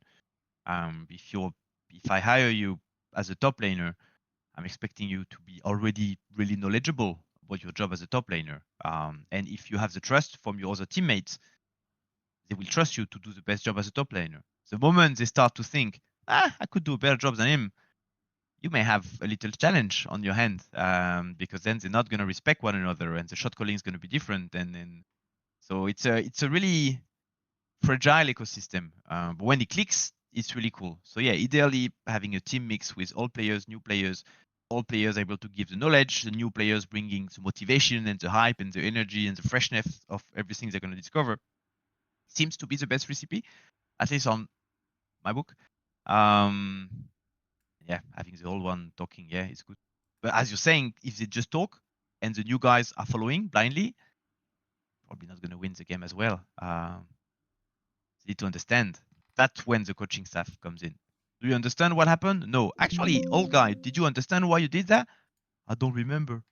Because he was invading 10 years ago and he doesn't remember why he has to put a fucking pink in this specific bush. At the moment, coach has to have to jump in, you know. That was clear. Thank you. Awesome. I would like to finally use this small downtime as well to introduce another topic, because we've been going on about those stuff for a while, but we have a lot more stuff that we wanted to talk tonight. We probably won't have the time to talk about everything. But another topic we had in mind, and a lot of people were curious about, was the fact that like a lot of teams now are bringing more and more imports to LEC again, and that's something that we are seeing, for example, like with SK Gaming. I mean, even there's other like talents like on some D as well, which is technically an import, but also he had his time to ERLs, right? So it's a bit of a different story and stuff. Do you feel like we should strive to remain like in a spot where there's not too much imports as well in the LEC overall? And do you think that the addition of more imports can end up hurting the league long term as well? Romain, you seem to have a lot on your mind about this. I don't know. I had a long Reddit post about it, 2017. I remember it. this post. Yeah, I Which remember was it. As well. saying I shared it. we're not gonna be China, Korea hiring Korean players, and I still strongly believe it. That said, we are 10 years later. Jesus, no, almost. Almost. Things have changed, and you can build if you believe it's the best team, build the team. You know, the proper integration of someone coming from Asia, for example, can be a challenge for sure. Just the way you practice, the way you talk to the coach, the level of English should be the most basic one. But if you don't even share a common language, it's going to be really hard to talk about the game months. So there's a lot of things to take into consideration to make sure they don't experience cultural shock, to make sure they're going to integrate well, stuff like that. So I think it's easier to build a team made of people from the same region. It works as well if you can mix things. You know, you had teams winning worlds made of people from different region. Really a mix of the Asian regions does help. But for Europe, yeah, if we have to win worlds by getting some Korean and Chinese player, let's go for it. I would prefer to win it by having a team made of European boys. So that makes more sense, and I think it's easier to practice. But yeah. I mean, you seem to believe that it's possible to do it without imports in any case, judging for your recent rosters, right?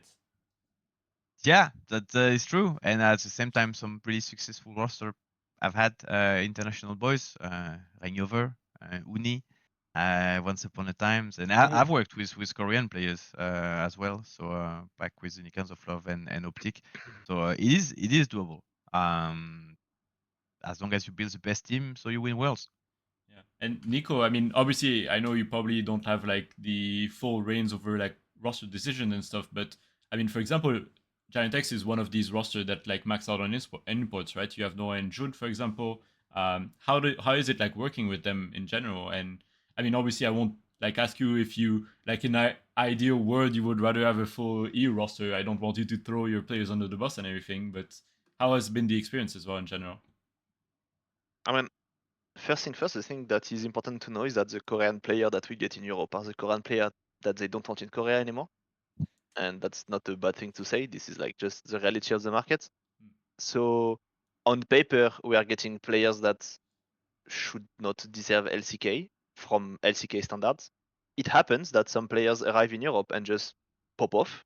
Like for example, I think that a player like Jun or Noah like could be playing in LCK now, like and be like easily in the top 8, top 6 of at their role, you know. Um, so it happened. That's like not something that is like that's not a rule that all the Korean players that we will get are like just bad. That's not true. Sometimes, some for example, as Noah was having a really hard time working with the Korean method in KT, that it was like too harsh for him. And this is something that the European method of coaching fit him way more, you know. I got the same with Festi in GXP in our academy that left KT because it was with a rhythm and authority level that was too high for him, and he couldn't continue to play in LCK because of that, because it doesn't fit to him, you know. So he was like in depression and stuff, and he just went in Europe because he needed the change. So that's the first thing to know, is that on paper, we are not getting the players that are supposed to perform internationally. So this is our job as org and as staff to try to change them and to make them improve, as coaching staff in Korea didn't manage to do. I really believe that this is something positive, especially for the um, middle pack team in general, and also for ERLs, because they are bringing some things. They are bringing some things, sorry, that we don't have in Europe. They are bringing way more knowledge about lanes than we have. They are bringing specific ways to play fights than they have, that we don't have. They are bringing also work ethic in general that we don't have, towards solo queue, towards 1v1s, towards matchup studying, etc. So I will cough a bit, sorry. So for me, this is, I think, beneficial for the development of the leagues in Europe in general, and I think it's obviously can be optimized as every time if you have the good coaching staff for it. Because the worst thing that can happen is that you hire a Korean that end up being isolated of the group. That can happen in TCL quite a lot of time, and there is like two Korean, because the Korean agents are just selling you two Korean at the same time because they don't want to have their Korean that is alone in one team, you know. So they try to sell you two Korean, and then the two Koreans stay together in the same room, and they just talk together, and they don't talk in review, and they don't talk with their players, and then they end up just being isolated, and that's just like basically bringing someone that click, and I don't think that's the good way to do it. So indeed, the language barrier is something important too. I was lucky enough to work last year with Festi, that joined in the team alone as a Korean, that learned English by himself in like 2 or 3 months. That was quite impressive. And then I got joined by Juhan after, that arrived in the team, and that was also not speaking English at all. So we were doing like translation between him, Festi, us, etc. But you could see that all of these dynamics, this is things that take extra time. In review, when you have conflict between a Korean player and a EU player, especially at the start, and they can't express themselves. For example, it was one of the main reasons of June's frustration, that he couldn't handle his emotions towards conflict because he couldn't express himself, and he was not understanding what we were criticizing him, and he couldn't express himself about his opinion and sharing what his thoughts, etc. So this is also work that you need to do on that, to explain, to be sure that there is no judgment, same as in Korea, when like people, like some coach are really harsh on players, like CV Max, for example. Like the number of feedback that I got from Korean players about CV Max, this is like something, you know. So you have all this cultural difference also, when you need to, from the EU coaching, you need to explain to the players that it's possible to not have the same point of view as the coach, and you can say to the coach that you disagree with him. That can happen, you know, and that discussion are open. And this is something that doesn't happen in some coaching staff in Korea too. So you have all of this change doing, So for me, I found it beneficial if it's done in the good way. Yeah. But I wanted to bounce on that because you during this show you expressed that you have a will to develop Europe into long term, right? And this is my impression. Maybe I am wrong, but I feel like a lot of Koreans we see in LEC have popped off, when they arrive, like Photon, like Cheesy. I can remember many names that have popped off. Even Malhang at the beginning into jungle. Yeah, And even like when Rahel and they everything, arrive, right? yeah, Ryle had an incredible split last year. But I feel like many of them, they are not even in LEC anymore. So would you say like Koreans are a short-term solution for teams, or do you think that's not true? I think that's true. I think that there is not a team right now that have a proper system to include Koreans and that truly believe that a Korean player can join the team.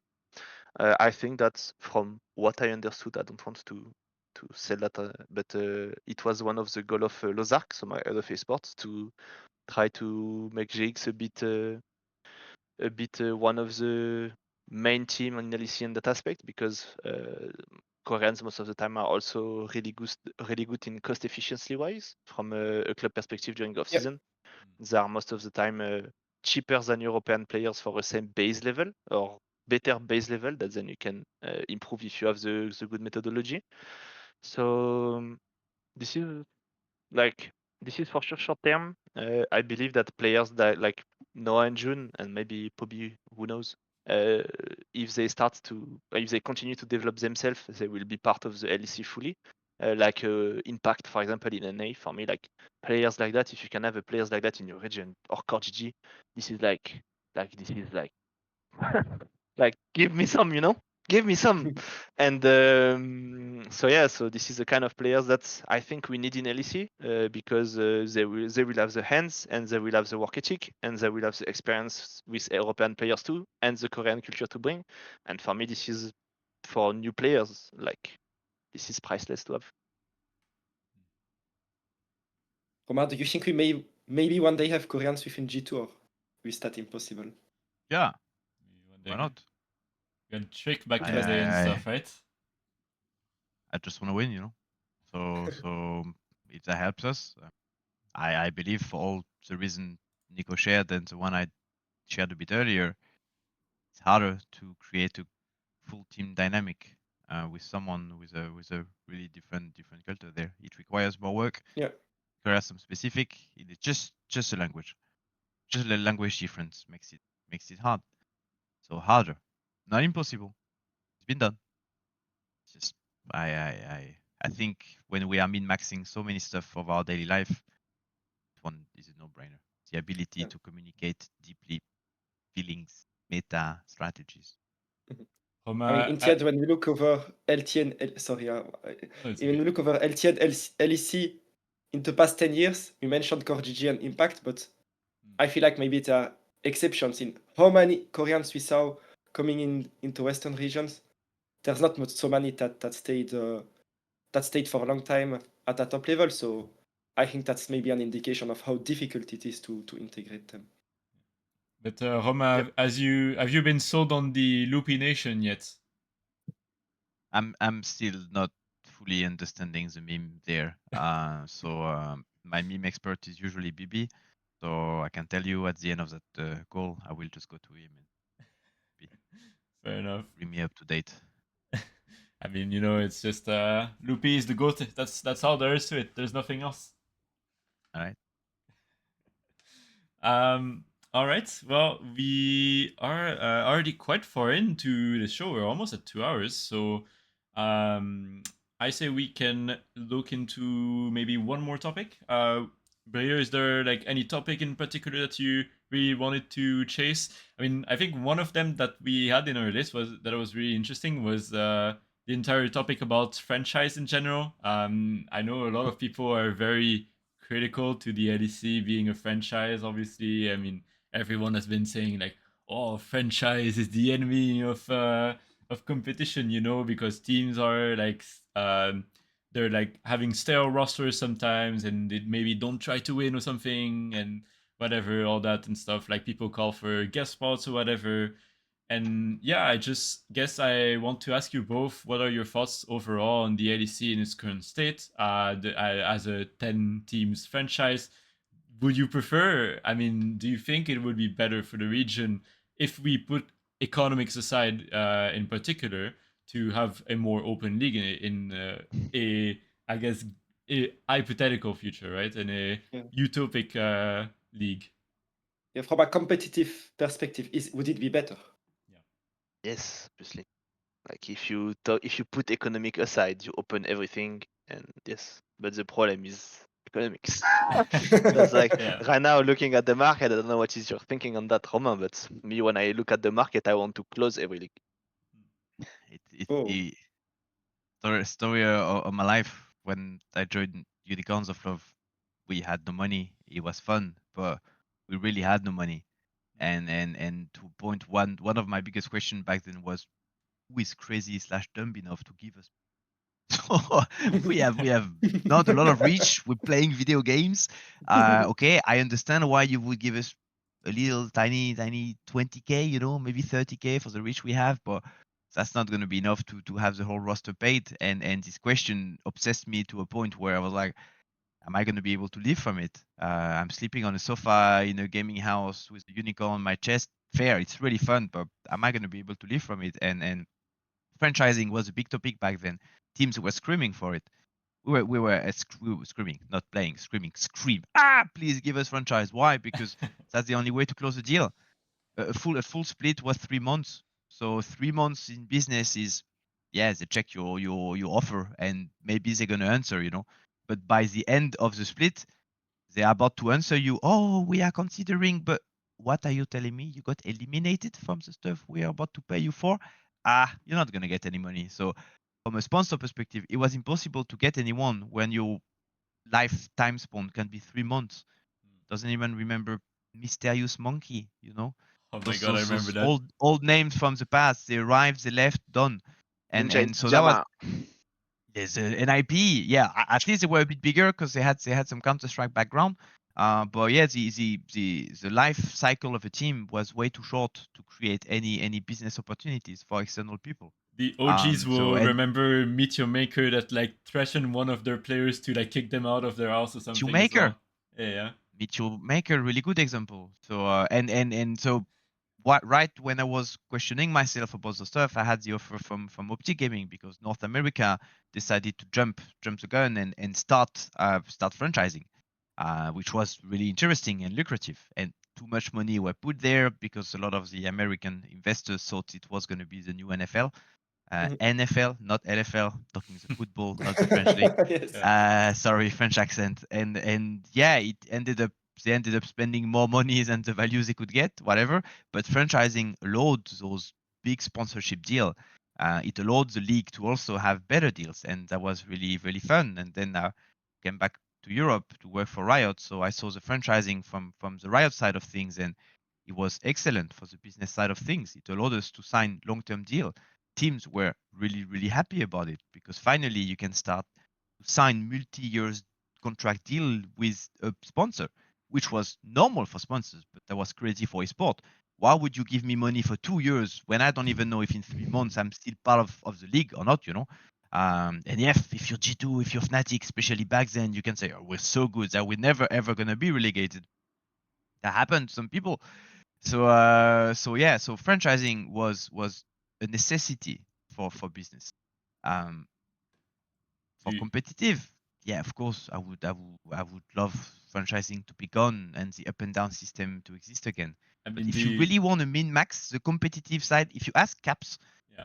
best ecosystem, it's going to tell you I want every players to be on the market by the end of off season, and I want off season to start right after World's final. Yeah, That this would be I that would be the Caps answer.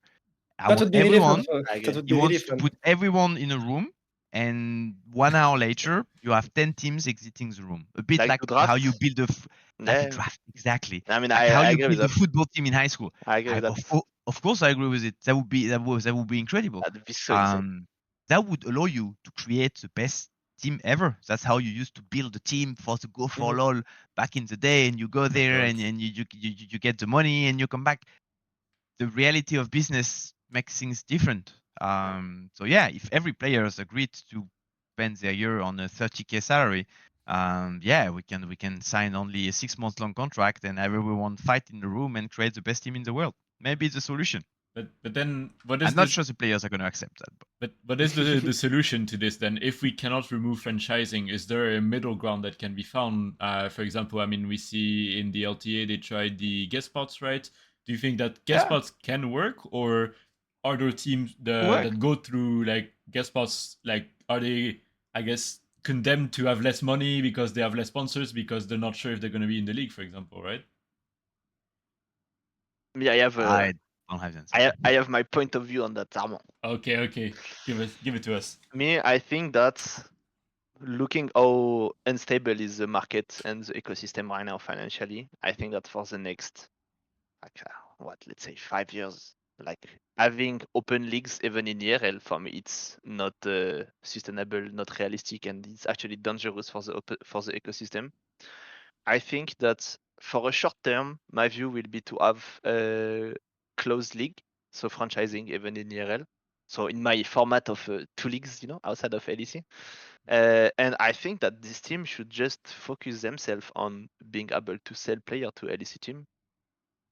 And this model, because the thing is that of a guest spot, what you end up doing if you do a guest spot is that every team will just try to build the strongest possible team in EMEA. So we will end up in the same loop as a challenger series when you will have 4 or 5 team investing a lot and you will have a roster full of veteran players that will just win everything and that will be paid 5 to 10K a month or whatever, and they will get a spot in LEC, but then they will not be good enough for LEC, and then it will be another off season for them, and that will just be mercenary system, and I'm not fan of that.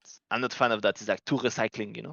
So I would prefer something when it's closed and everyone is aware that it's closed for a specific amount of time while sponsors are coming, while the league is developing their product, while we have maybe new interest about League of Legends or not. We take time, and then after we took the time to see what was working, what was not working in terms of content, in terms of uh, format for off season. We can try draft. We can try gamble on coin, and some teams get caps. Um, and so this kind of system for me, this is the best to win time on the ecosystem to give him maturity, and then after you see what you do. That's my view.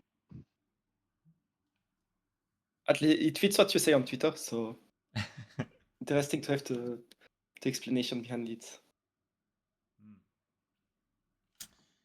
Yeah, I mean that's all.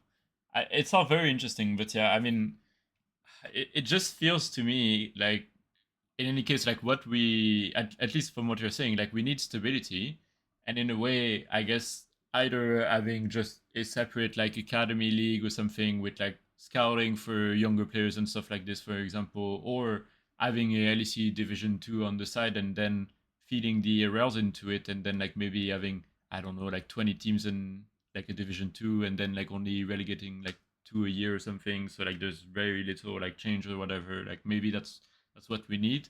I mean, do you think like we can like work things out with the ERLs currently, Nico, or like do we really need like some bigger changes then?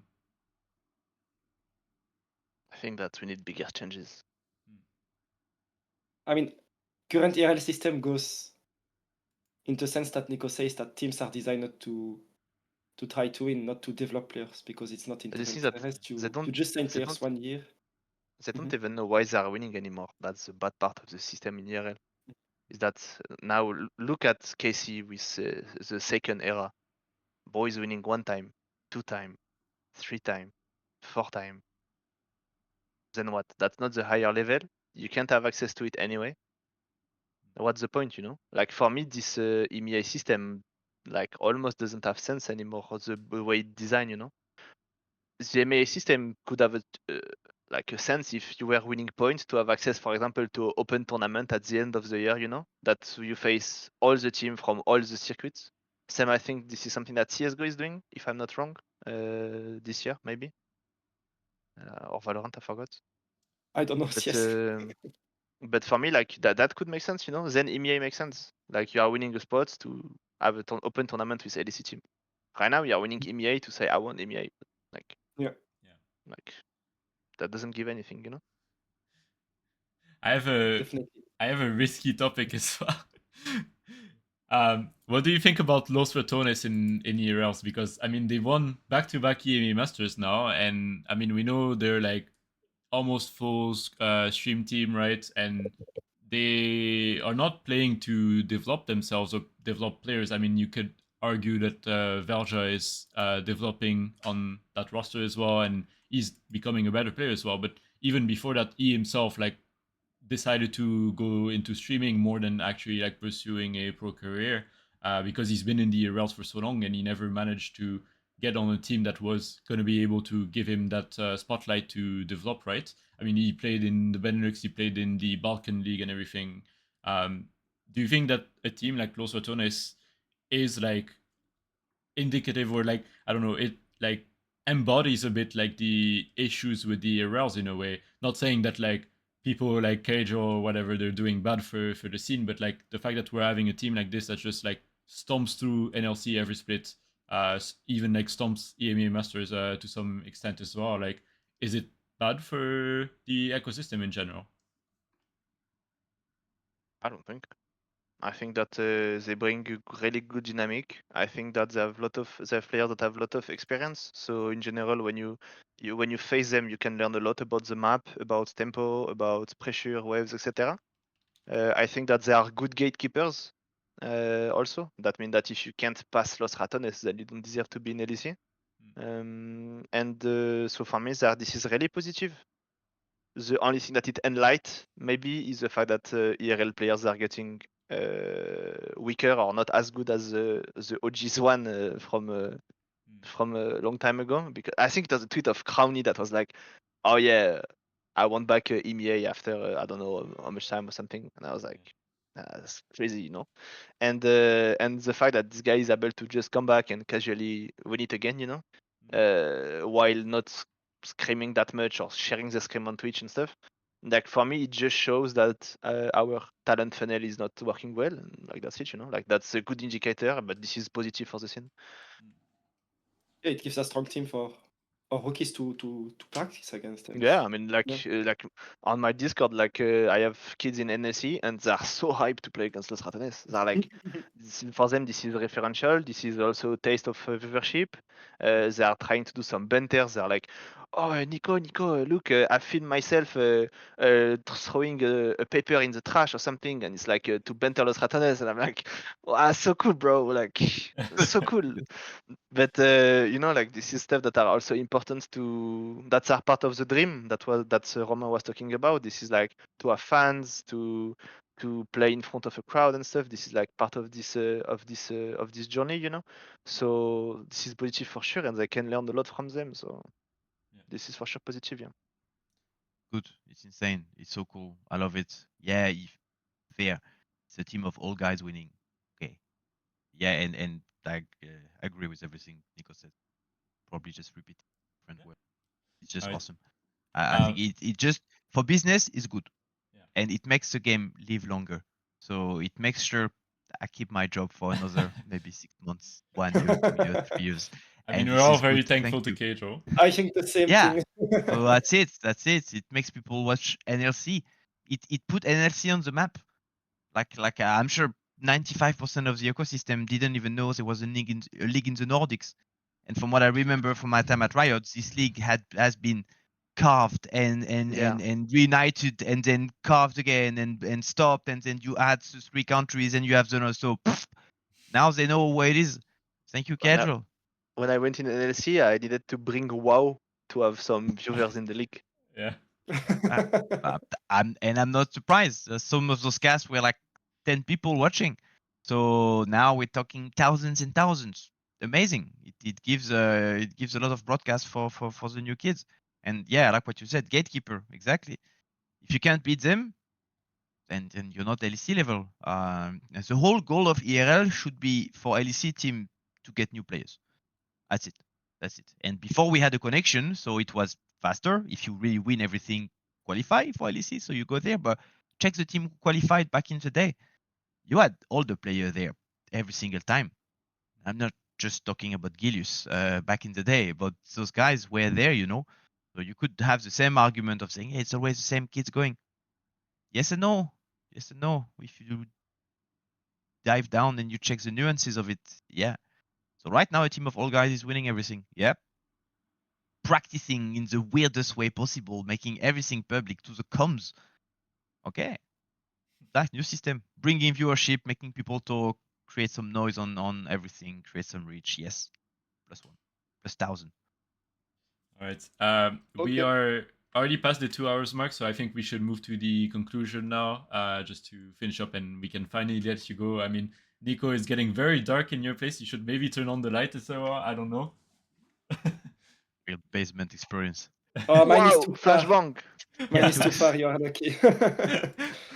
But yeah, so I guess it would be nice to just kind of do a summary as well of going back over like the issues and what you think would need to change. First of all, we can start with Nico, since Romain was talking just now as well. What do you think are like the biggest things that we need to look to change in the future? Things that are either attainable or not attainable, even like in a perfect world. For me, learning, better format, better talent funnel in general, and yeah, we need to find a way to bring back the interest of the game to the new generation that can only watch 15-second TikToks. All right, Romain, how That's about true. you? That's probably the core challenge there. How do you keep focus on I think I found a way, Roman. By 2025? the way, I think I found a Really? way. In game? Yeah, How do you do that? I have a project of mine, but I need to pick it first. But Do you I restart found the a way. game every 5 minutes? Yeah, Nah. maybe that works. For me, we need more players. We need, and if you don't play the game, watch us. Watch us. That's it. That's all we need. And we need passion. Feel hate. Feel love. Feel despair. Feel something. That's all I'm asking. And then our job will be to make sure we can keep firing those emotions. So and it's not as bad as it looks like. If yeah, we're probably gonna lose to Korea and China a bit more until we win. We just need win 2 or 3 times, you know. A really good world run is like 5 best of 5 in a row. It's a lot, not that much at the same time. So good meta, good practice, really good set of scrim into translating well on stage, everyone locked in, hype. Then the dream can happen again. So it feels a bit dark, so it's gonna feel even better when the sun's gonna come back. And I wish for this sun to be called Rasmus Beauregard Caps Winter. Let's see. Well, amazing. I think we can tell to our viewers, if you want to help Europe win Worlds, you can. Just feel emotion and play the game. Tell your friends to play the game. Tell your kids Start to a play solo the queue. game. Do Spam your solo solo queue. But yeah, amazing. Thank you so much, Roma and Nico, for joining. It was super insightful. It's been I learned a lot of things, so I'm super happy, and I hope our viewers did too. For our viewers, you can follow the adventures of Roma and Nico still in the LEC, because G2 will start this weekend against Team Heretics, their very first game after Esports World Cup and MSI, and GIANTX will face Mad Leonskoy for the Spanish clash. Thank you so much, guys, again for joining. And yeah, good luck into games this weekend. Thank you so much. Very much. Do you have anything you want to add before we finish as well, or are we good to go on that note? And me, I just hope that if Romain go to Worlds, he will send us the by letter the mail of the print of the qualification to GX office if we are not. That works. That works. And if you go and we don't, I expect the same. Yeah, that's a deal. Amazing. All right. Well, perfect. Thank you guys so much for tuning in today. And I mean, also thank you to our two guests as well for showing up and giving us more than 2 hours of their time. I mean, obviously it's in the middle of the season as well, so I can imagine you have a lot of work ahead of you. But yeah, I hope to hopefully get to talk to you again soon. Maybe in one-on-one interviews during the LEC, who knows? And we'll keep in touch. But thank you very much, and for now, have a good night. Some great practice in the LEC, and may the best win, right? May the best book their ticket to Worlds. Working on it. Thank you very much, Perfect. Thank you. Thank you. Bye bye. Thank you very much. you guys. Bye bye.